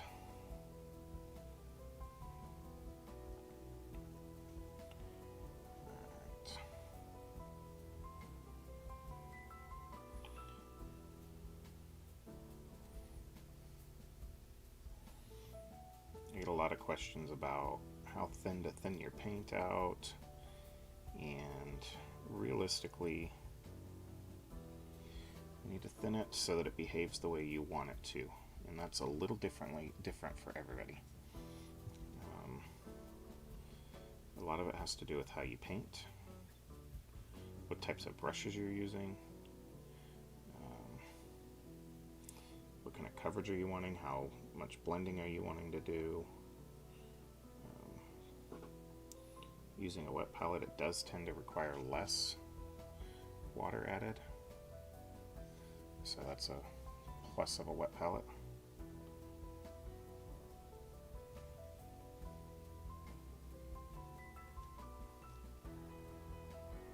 Picking out my highlights here. And then most of our other greens should be done to the arms. A little bit smaller area here.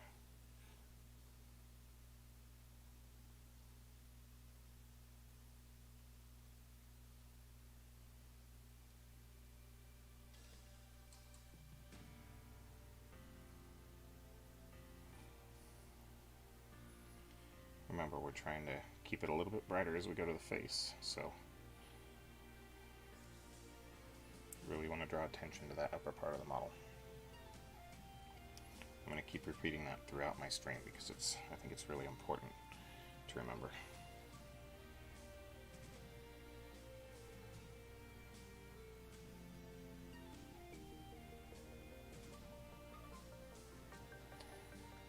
Alright. Feather out my bicep highlights a little bit. Get that tricep defined. To the other side.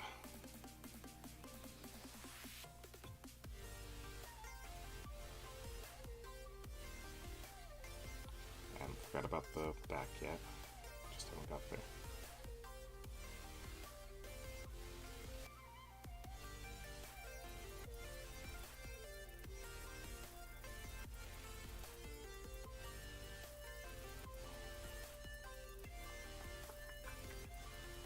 If you're out there in stream watching land, feel free to type me some comments in the chat. I'd love to talk with you, answer any questions you might have about my process, my opinion on certain things. Only thing I won't openly talk about is religion or politics on here. Or finances. But I don't think most people would ask me about finances. So, alright, I'm going to stick with my green here. I want to get this green knocked out before finishing the top shoulders. And I added some more, and so now we're probably at about a 75-25 of the jungle green blend.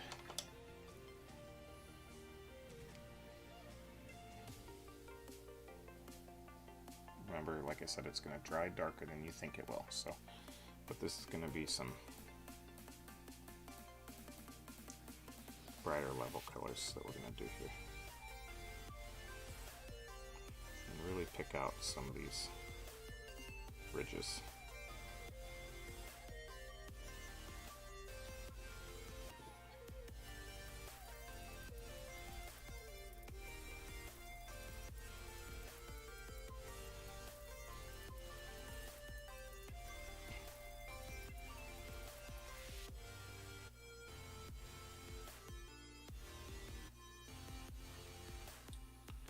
This isn't going to cover much area.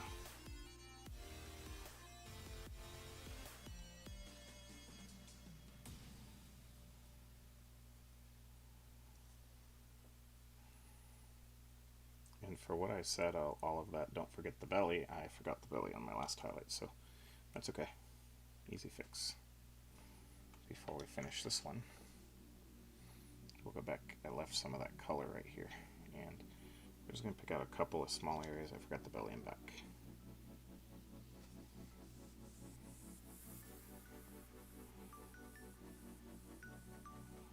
Nothing major. This will probably be the last highlight on the belly area and the back.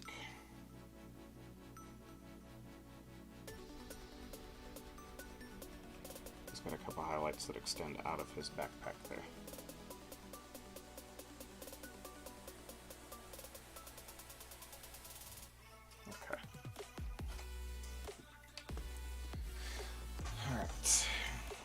Again, and back to this green color.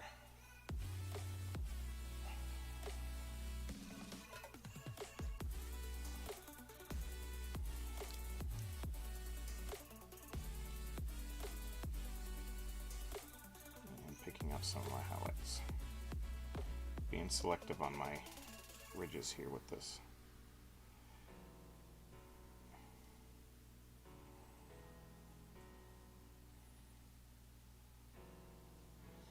And the thighs get a decent treatment of it.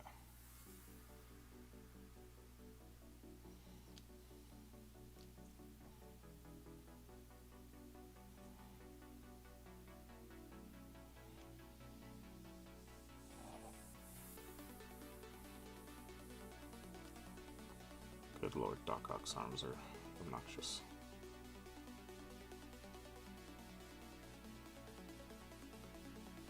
Trying to paint around them.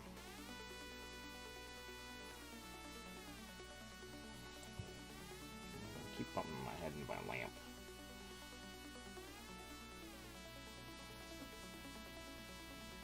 That's what those sounds are you hear every now and again, the rubbing sounds, is me headbutting my lamps.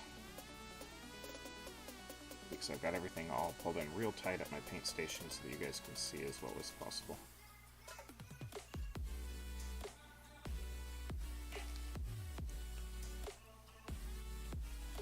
Alright. On the back side of the legs, the upper part of the thighs, this protruding part of the buttock, and feather that in a little bit. Had a little bit too much paint on my brush, so it did some weird stuff.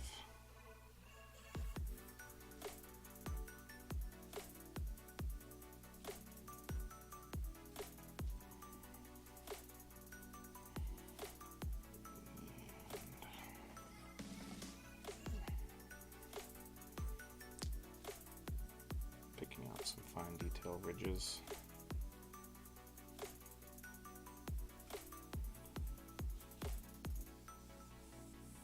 Side of the thigh here. Some small highlights on the buttock.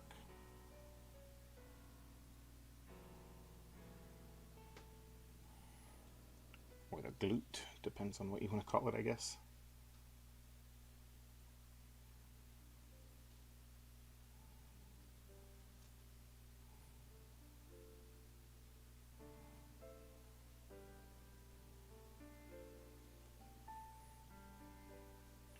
We're going to do one more highlight shade of green after this. We're going to go with some pure jungle green on a couple areas. Some of the more pronounced ridges.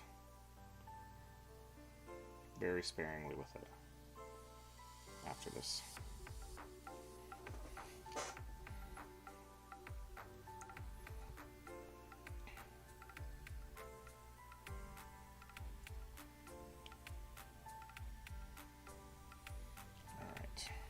Biceps and the arms,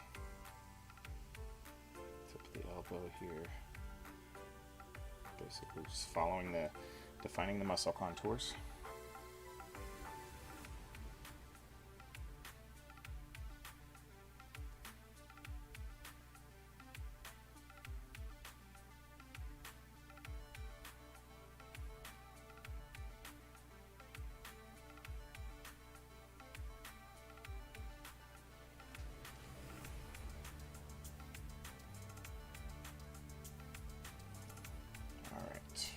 Side.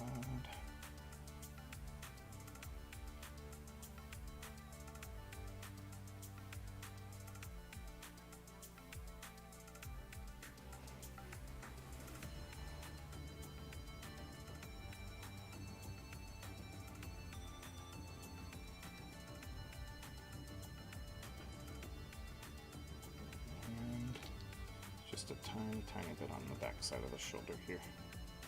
And there's a couple of small ripples that I want to accentuate on his back. Nothing too fancy. Alright.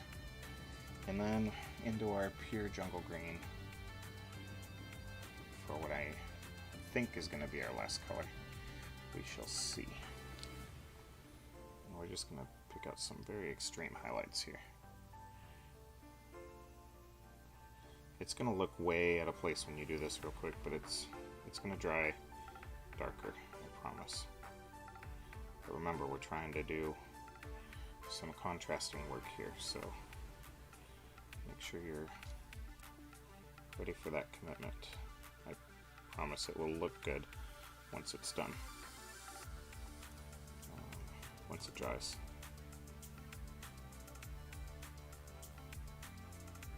And these are just tiny little highlights that I'm adding.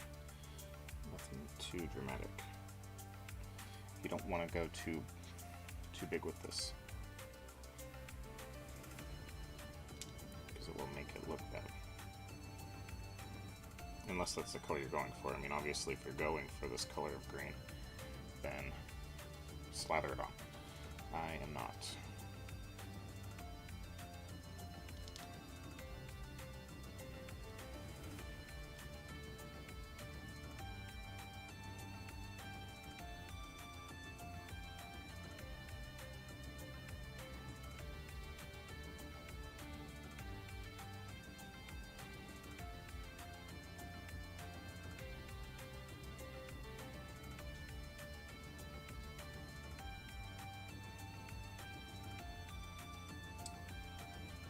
Get the ridges. I guess I'd focus on your larger ridges, your points that stick out, because the clothing does have points in some areas, and I just flubbed and hulked my brush into the model on accident. Hulk smash.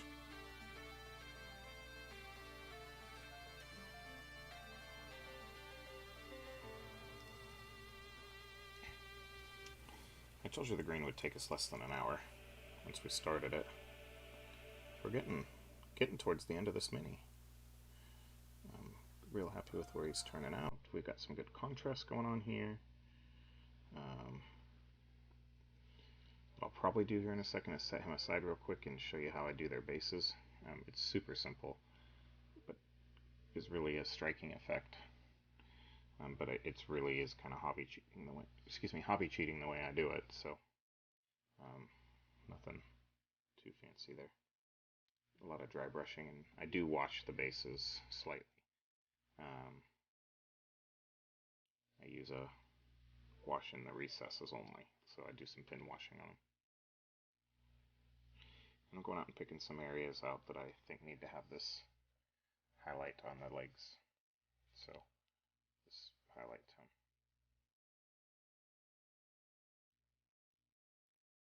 And then I'm trying to blend a couple of colors together also, where I've got some transitions that I wasn't exactly happy with.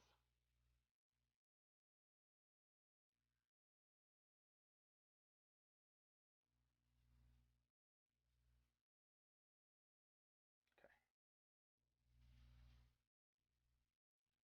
Alright, on to the upper arm, or upper body.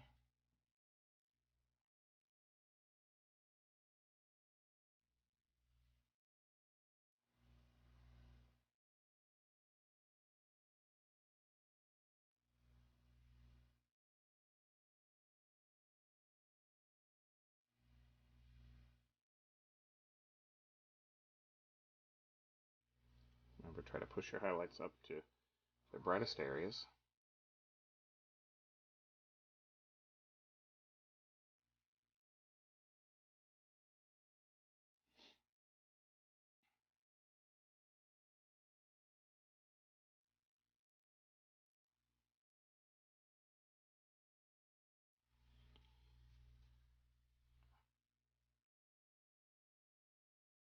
And try to visualize where light would fall.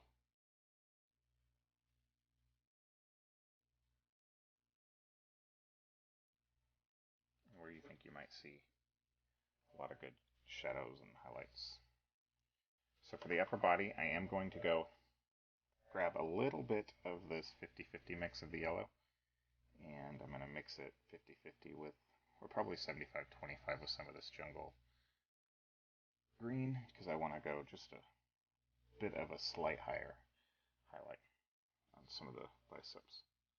Remember, we're going to try to be a little bit brighter as we get up towards his face. So, and what that also is going to do is help tie in some of these other colors that are up here. So, like the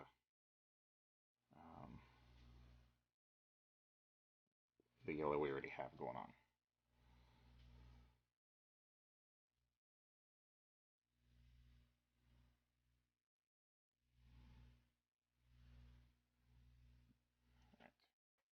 Doesn't take much. I'm not sure if you can see that very well, but I will take pictures and get them posted on the page once we're done. I do want to touch up some of this, add a little bit of this green to the shoulders as it comes around. Not much.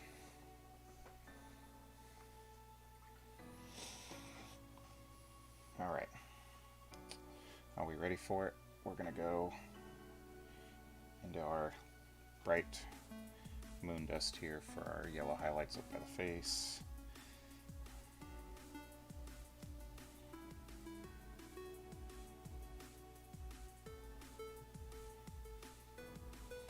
Thin it out some.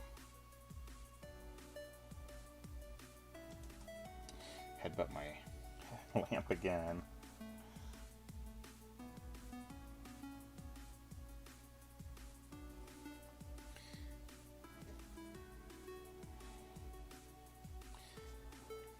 Brandon, you still here?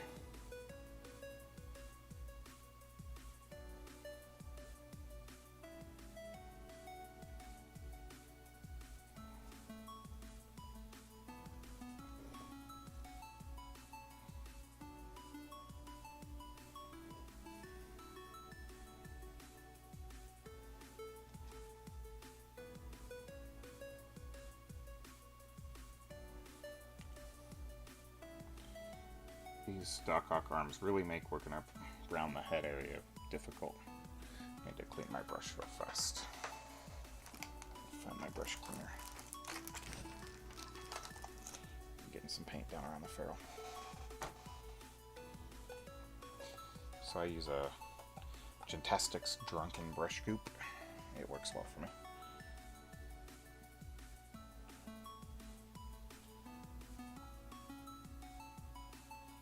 Paint's been slowly wicking up into the ferrule area.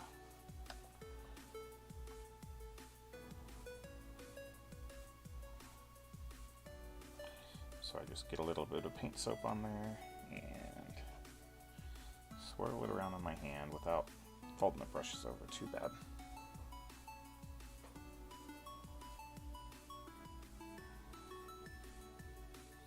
And it typically pulls it out.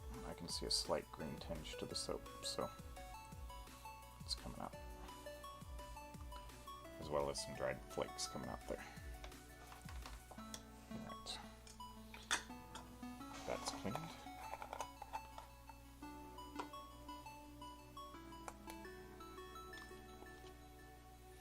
And back into that yellow.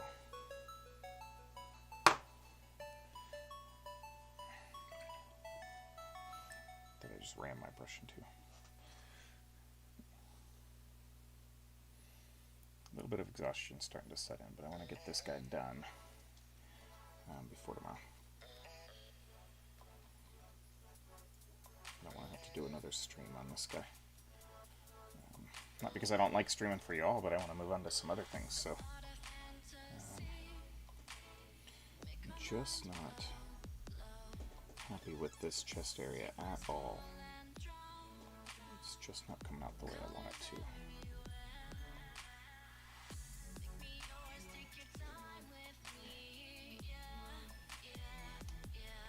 I may have to go back in and add in some brown recessed shadows in a minute once it dries, because I'm just not getting much definition out of this upper area here.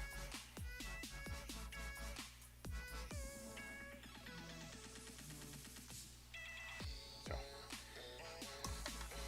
the other thing I want to do is I'm going to take this jungle green while my yellow dries, and I'm going to get it fairly thick, and I'm going to go paint my seams of my pants, of his pants here. I'm going to try to paint them green. So, using the side of my brush with some thick paint on it. Should be able to pull it out like that.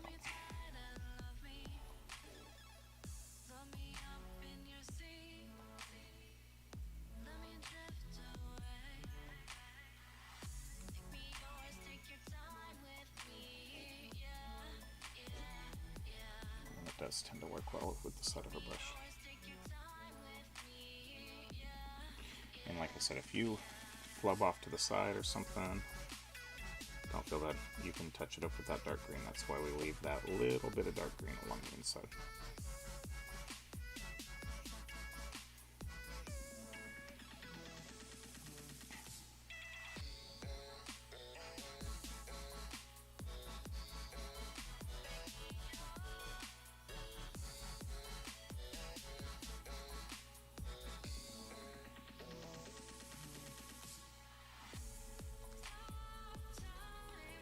We're just waiting on that yellow to dry anyways. So once the yellow dries, I am going to wash just the metallics, but that'll be the only parts that we wash on this physical miniature itself.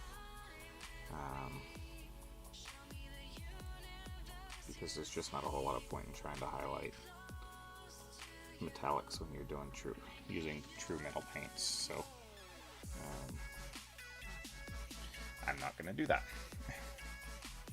There's not an effective use of my time.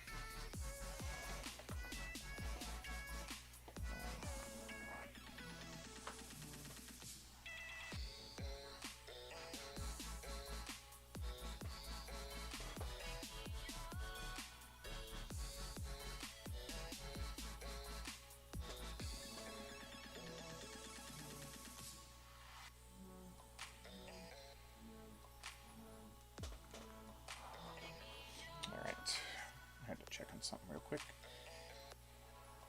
I guess the upper body's starting to look a little bit better. A little bit. Still not entirely happy with it, but a little bit for that chest area.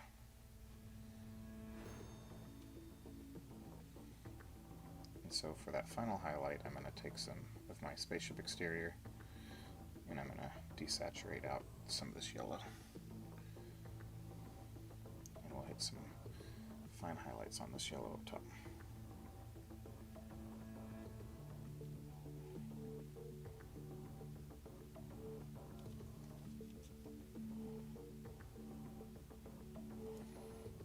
I'm just not super happy with this area.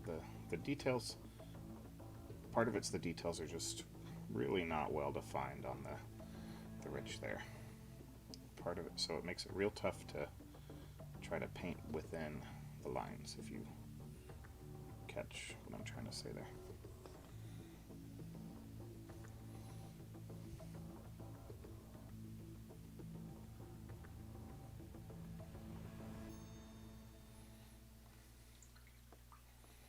All right.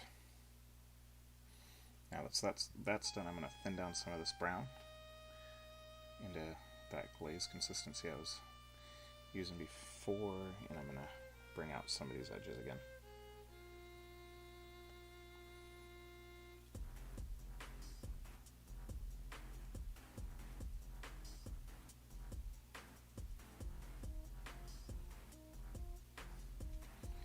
Like I said, this is a thin down brown.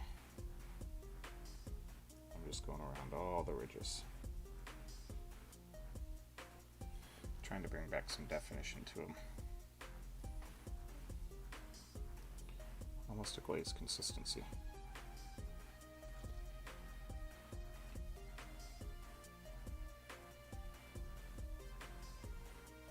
And feather it out up to the chest area.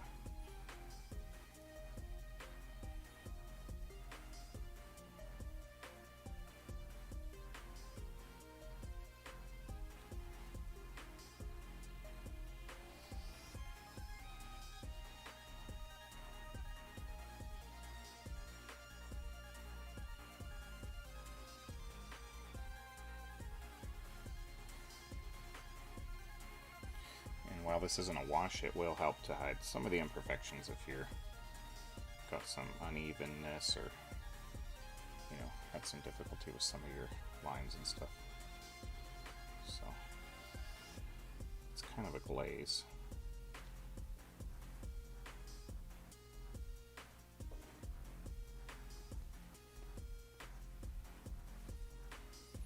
It also kind of gives it a little bit of a cel-shaded look, so.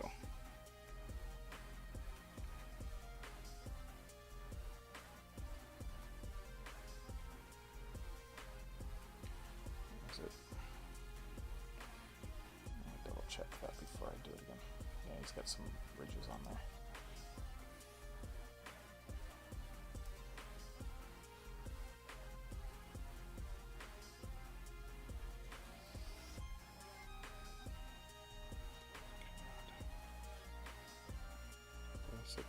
Those Doc Ock arms make it real tough sometimes.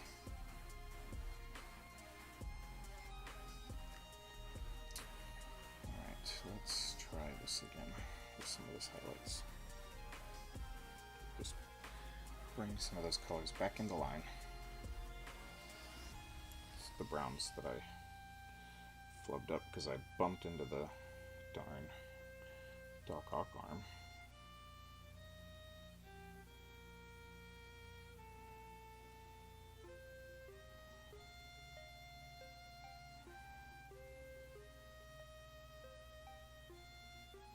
As I was trying to get a straight line, my brush contacted the Doc Ock arm and slammed off to the side, so fun times. Yay.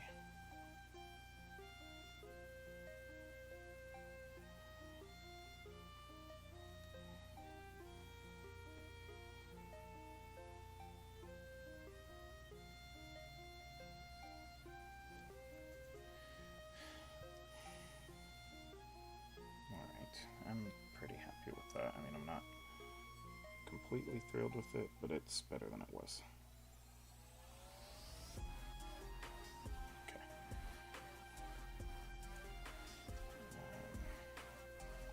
Touch this one up just a little bit.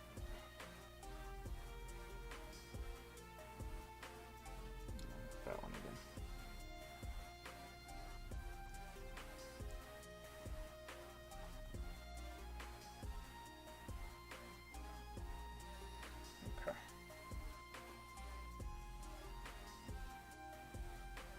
Far from perfect, but it works for me. I got a couple highlights here on the collar. Do the same thing on the back of the neck.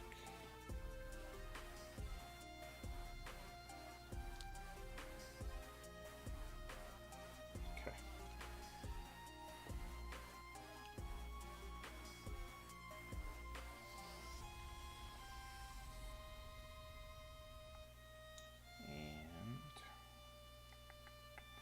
The last step is going to be to take this super desaturated white and pick out the ridges of his outfit without coloring over it. Nope, not the supers, I meant the moon dust. Grabbed the wrong paint color.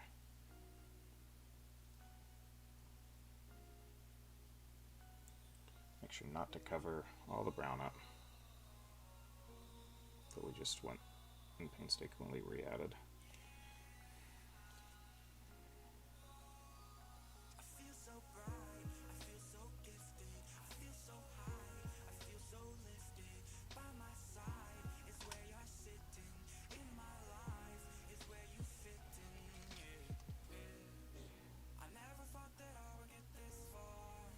When I'm concentrating deep like this, I talk less.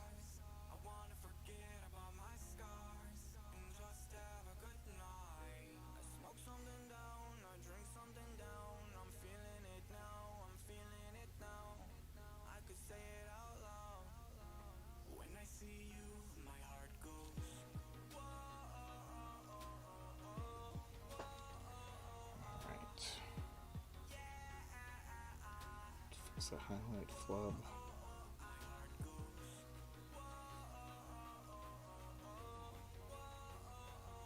Cover up some brown in this shoulder pad because it's just too big.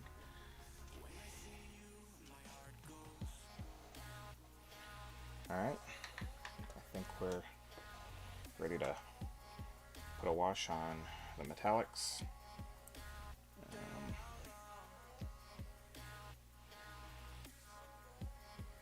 Just checking.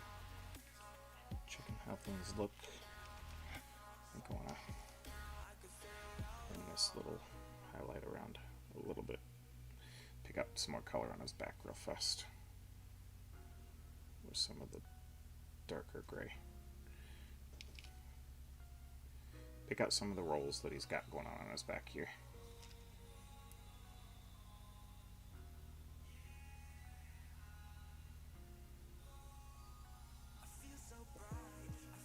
And then bring in some of that little bit lighter green. And really accentuate some of that a little bit. Just to bring a little more interest from the rear of the model there. Okay.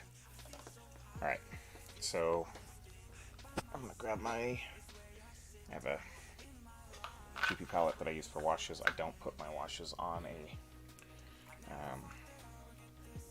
wet palette. They just run everywhere. So, Army Painter Dark Tone. My old worn out regiment brush is also my wash brush, because I use my wash brushes. So, grab some of that, and we're going to brush this on all of our metallics.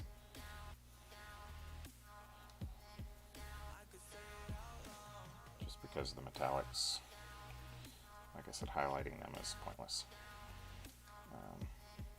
Now what we are going to do with these guys once the wash dries is we're going to come back and put some color into the center of the arms, like it was his laser beams. So he shoots lasers out of his arms. Or his tentacles, or whatever's they called. So,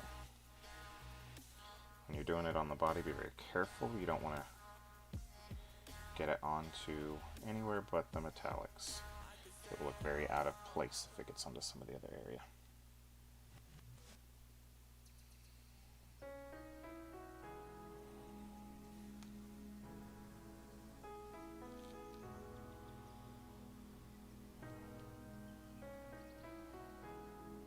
We're going to do the same on his back once the wash dries. But while that wash dries, we'll do the base together on string so that you can see how I do my basing for these guys. I think it looks good.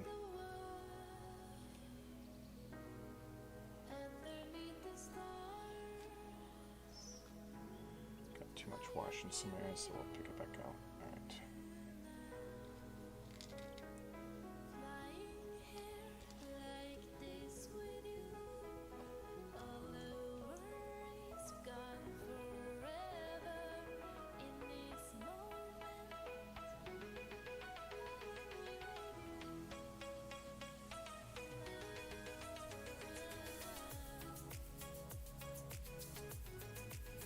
Like I said, not washing the metallics is pointless.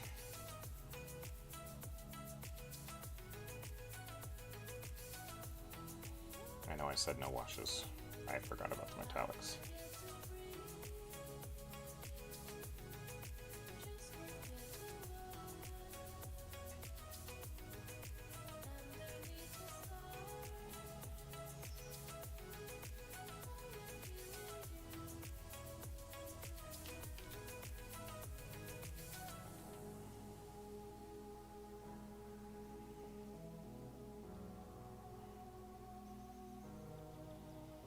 Careful of your wash pooling places that you don't want it to.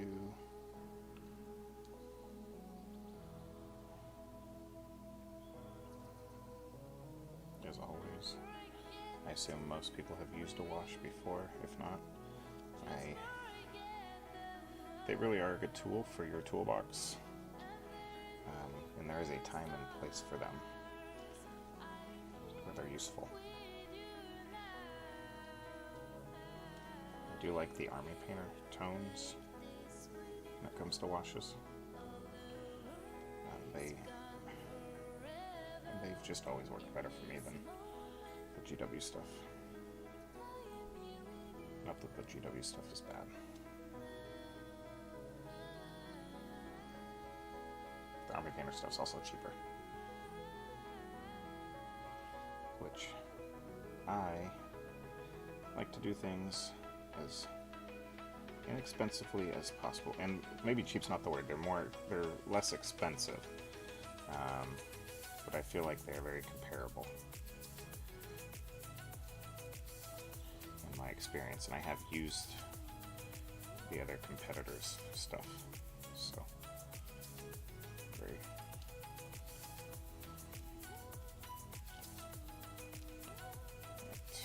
And the last arm. Keeps trying to slide off his poster tack there.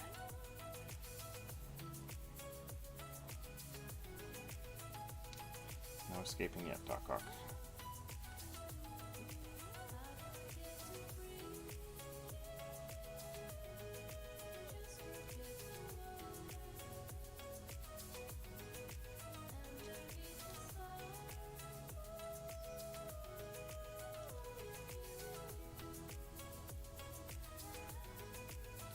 Almost done with the wash on the metallics.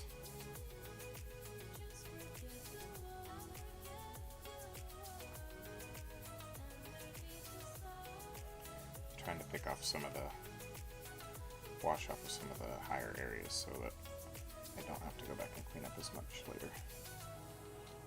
Alright.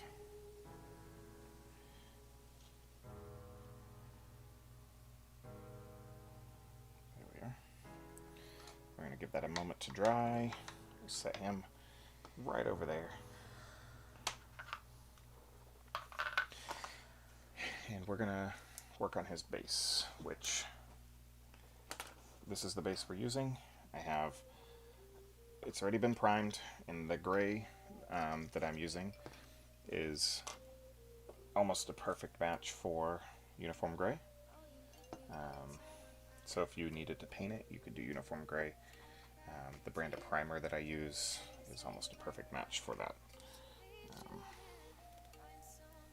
So I don't have to necessarily try to reinvent the wheel by repainting it. I'm re-wetting the corners of my wet palette here. I'm going to go ahead and cover it for a minute since we're setting that aside. So let it sit and stop drying out a little bit. Alright, so what we're going to do is I'm going to take my cheapy palette, and I've got this metallic color here that I like for the manholes. It is Army Painter Rough Iron. I'm going to put some of that on that cheap palette. I'm going to get my brush. Normally I'd put it on my wet palette, but I don't feel like dinking with it right now. Put it down just a touch, and we're going to paint this manhole cover.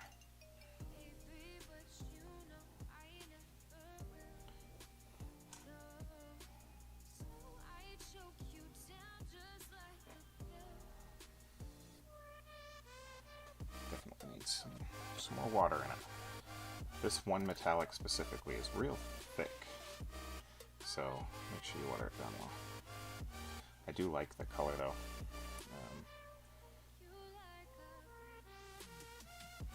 And so what we'll do is we'll paint the manhole cover this color. We're going to apply some dark tone wash to the cracks and crevices.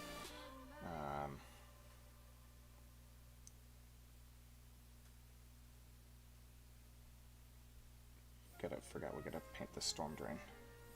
I haven't had this base yet, so this is the first one I've done of this style, which is cool. The miniatures in this come with, the bases are randomized, so you never know exactly which sets of bases you're going to get for your miniatures. I didn't end up getting a couple of, or I did, sorry, I didn't get bases that I didn't want, so there's some of these bases that come with these miniatures that have, it looks like rails in them, like for a railroad or something, and that's just not fitting of my style. So I'm glad I did not end up getting any of those, because it's not what I would have wanted.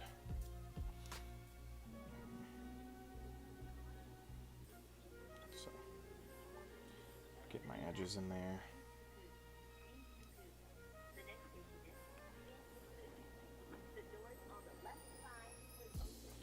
And then try to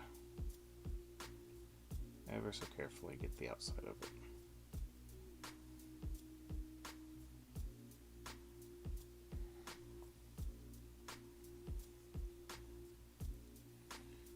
And same thing on the other side.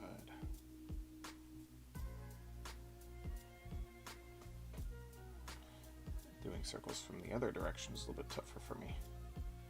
So what you'll find as you practice some painting is you'll find that you can do some brush strokes one direction and can't do them in a different direction. So yeah, like I accidentally got a little bit of the metallic paint on the edge there, but that's okay. Alright, and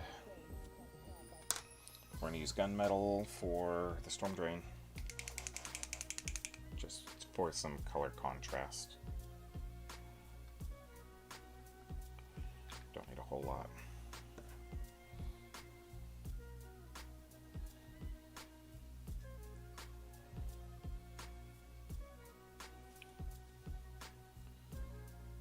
Alright, and we'll brush that along the tops. You don't need to worry about getting down inside because we're going to apply a wash pretty heavily to that area and it'll end up turning black. So just want to get the ridges and this top piece up here.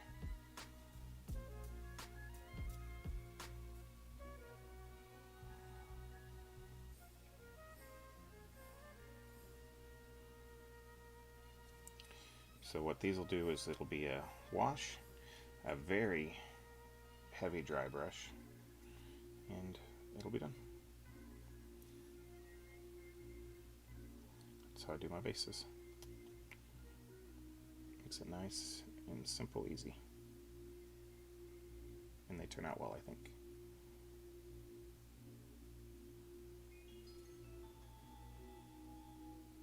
Right.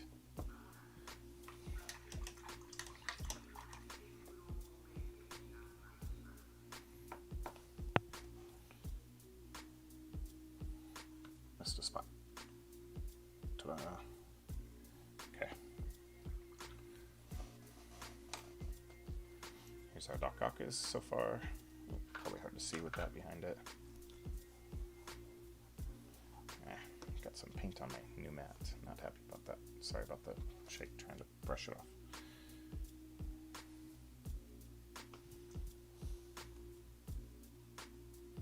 I think he's looking really good. I'm really happy with Doc Ock. Where he's turned out so far. So what we need to do is now pull this off and need to get just a little bit of lava orange, I think.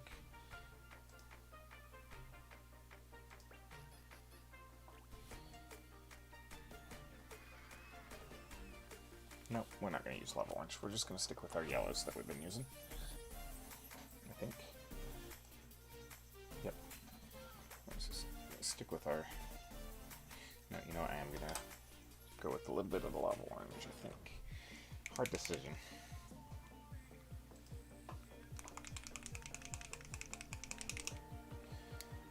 Put a little lava orange right there on my palette as it decides to start blobbing out.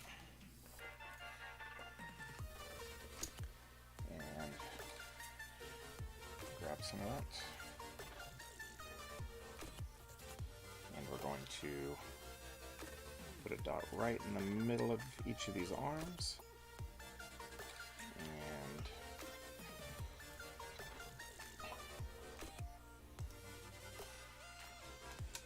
give it a laser beam look. Now, these other guys are a little bit tricky, so I'm going to get a finer brush and try to squeeze it in there.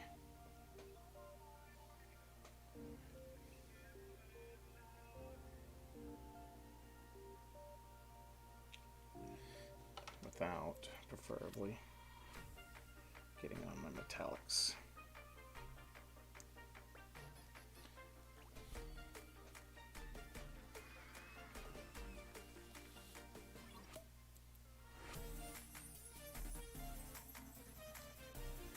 good enough for what I'm trying to get accomplished.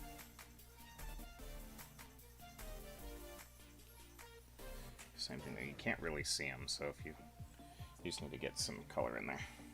Alright, and then on my reference photo, alright, so he's got a little plus right there.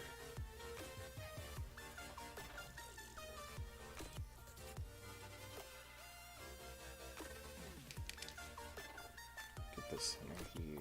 Oh, my wash isn't completely dry in there. That's okay.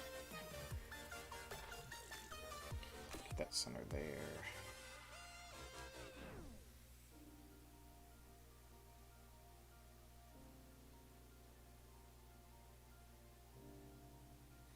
Right there. Right there. Making a plus mark on his back. And right there. And go and clean up some of my edges where I overshot some. Get my brush wet and do that.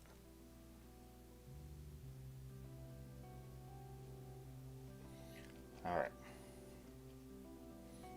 Then I'm going to take some of my yellow. And the highest color we'll probably go to is this Demon Yellow. And we're going to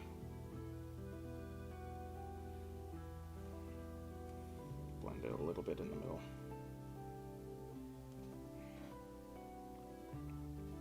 Need to thin it. It's starting to dry on my palette just a touch.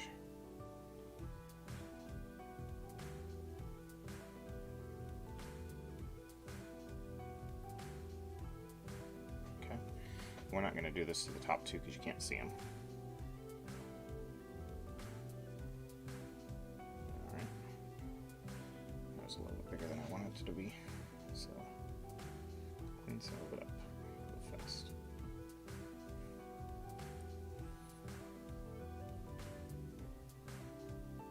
There we go.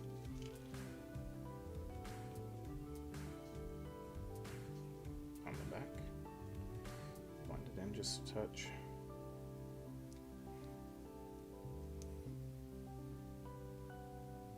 We'll probably have to wait for that to dry a little bit more before we do anything else. So we'll set Doc Ock to the side for a second while we work on his base some.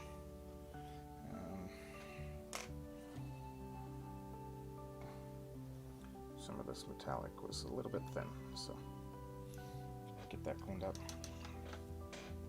And then get some more of our dark tone wash here.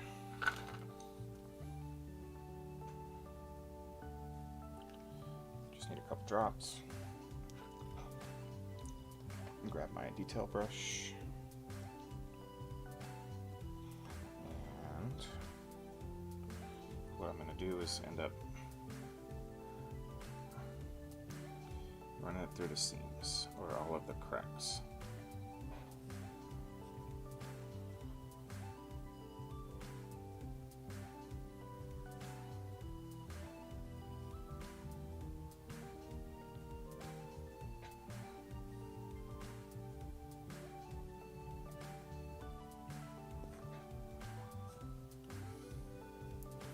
So it's kind of just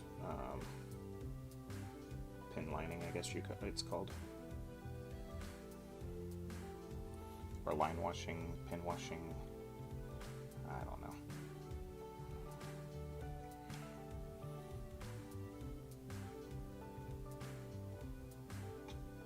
You could probably use panel liner for this. I just use black wash or dark tone.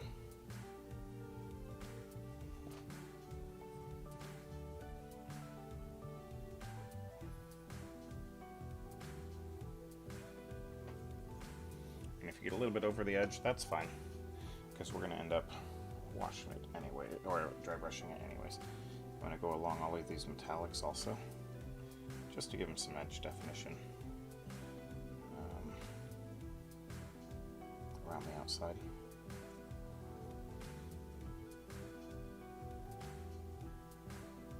Really make them kind of pop out from there, from the sidewalk. Bump my head into my lamp again. My brain's starting to go, it's bedtime, but I want to finish this.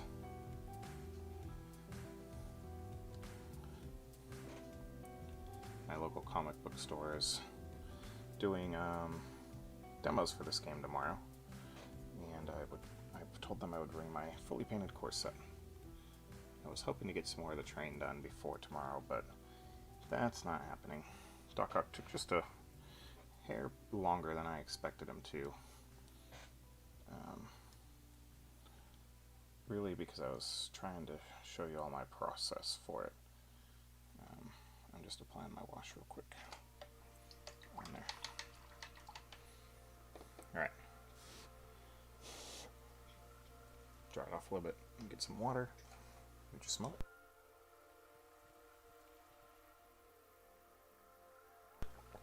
Alright. I'm back.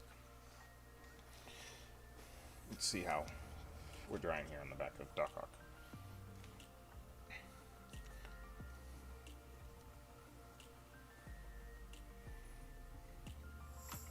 Didn't need to get that much paint. Alright. Better.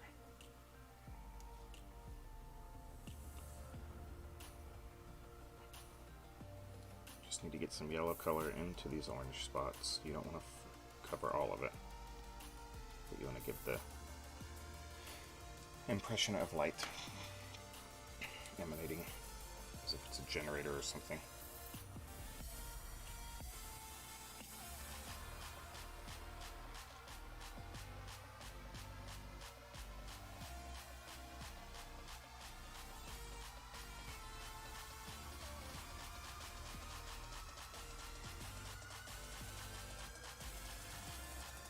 And the center one, and I'm going to go all the way up to the bright light. Grab this finer point brush for a couple of these.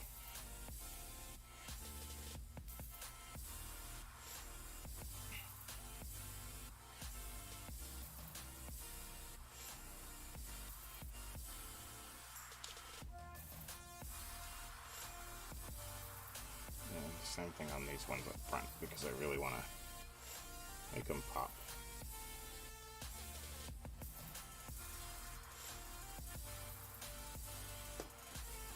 There we go.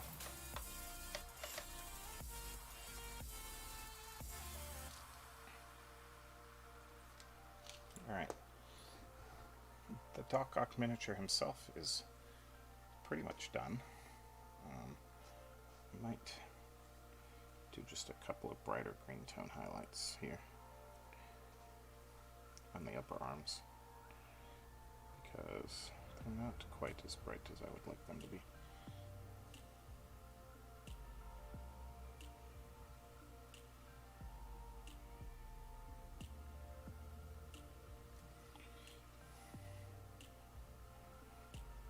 Really kind of give him some definition.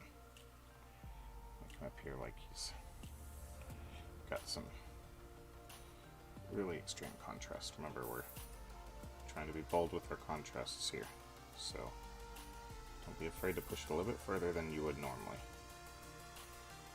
without going overboard.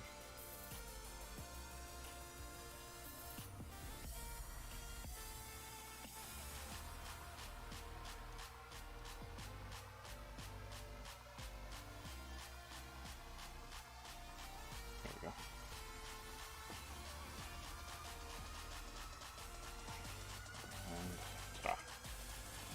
I'm going to get a couple of these highlights down onto his leg and just a couple of areas just to tie it in a little bit. So mostly on the sides of the legs here. Yeah, happier with that.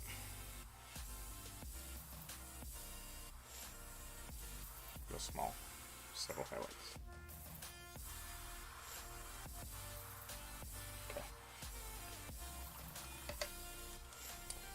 So one of my downfalls is I have a hard time stopping before I mess something up. So I'm going to call this miniature himself done. What I will do for the rest of the space, I'm going to show you real quick the process, but I probably won't finish the whole thing. I have a ratty old brush that I am going to get some ash gray, if this is dry. Yeah. You know what I did forget to do is wash this metal. So let me fix that real quick before I forget.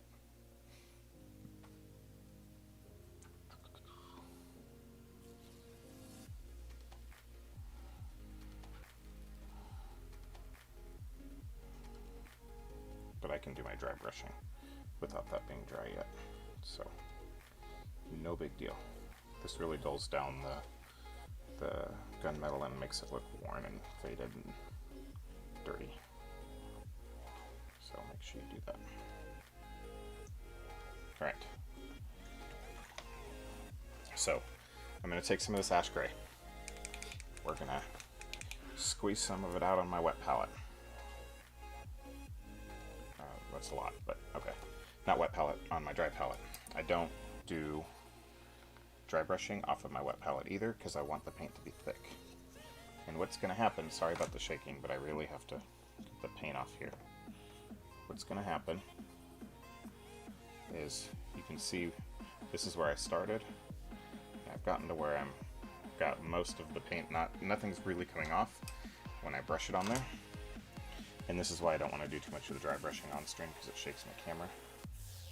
And then we're going to press hard and just rub in one direction. And turn our brush every once in a while. Maybe a little bit more. And dry brush. And we'll get up here. Go in one direction with it. And I'm going to end up doing all 4 directions with it, so I just focus on one direction. And I'm not rubbing, I said I'm rubbing hard, but I'm not pushing hard enough to like rip paint off or anything.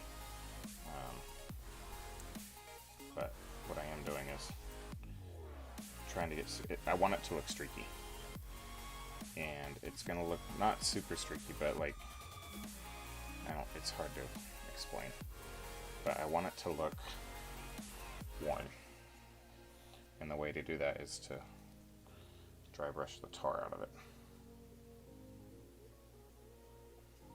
And if you pick up some of that wash that's not perfectly dry, that's fine too. So go another direction.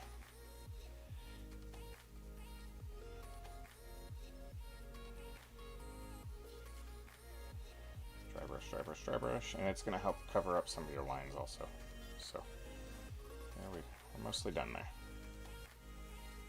Next up, I'm going to grab a little bit of this Spaceship Exterior so I don't waste it off my palette. And without cleaning my brush, I'm just going to rub some of that off. And we'll come back over it with Spaceship Exterior. And that's going to be one step lighter, and that's as bright as I'm going to go with it. And that's going to give you some really good definition on your base. So, dry brushing.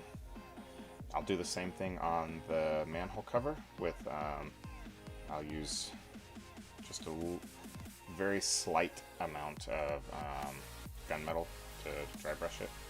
That way it pops a little bit. So, really want to bring the Spaceship Exterior onto the edges of stuff. So, that's what it ends up looking like. Real simple way to get really good bases, or good looking concrete bases. And if it's not dry brushed perfectly even, that's actually better, because it helps sell the effect of worn concrete, because concrete wears unevenly. So there's that. We're going to go ahead and call the stream there for tonight. What'll happen is I'll finish this up once I'm waiting for the watch to dry on the metallics. Once that does, I'll dry brush this. I'll dry brush the grate. I may paint up like one of the little bits that come with it, like a bottle or something, stick it on there somewhere. I will black line the outer rim, just I use a craft paint and a cheapy old brush and run it around the edge. It will glue Doc Ock on, and I will spray him with my matte varnish, and that will finish the miniature. So what I'll do is I'll finish this up, and then I'll finish these two together, and then I will post pictures on my Facebook page. So appreciate you stopping by with me. I hope this was super helpful for you and helped you get over any fears, doubts, hesitations you may have had in painting this miniature or getting started on your... Sorry, I think my stream cut for a second there. What I was saying is I hope that the Marvel Crisis Protocol stuff, this helps you get over any fears or doubts or hesitations you may have of painting it. It's a ton of fun to paint. I really had a blast doing it. This is the last miniature I have, although my Iron Man may be getting a dunk and some paint stripper and getting a repaint, because I'm not entirely thrilled with how my Iron Man turned out. But for now, everything that I have, minus the train, is all painted, and it is ready to go.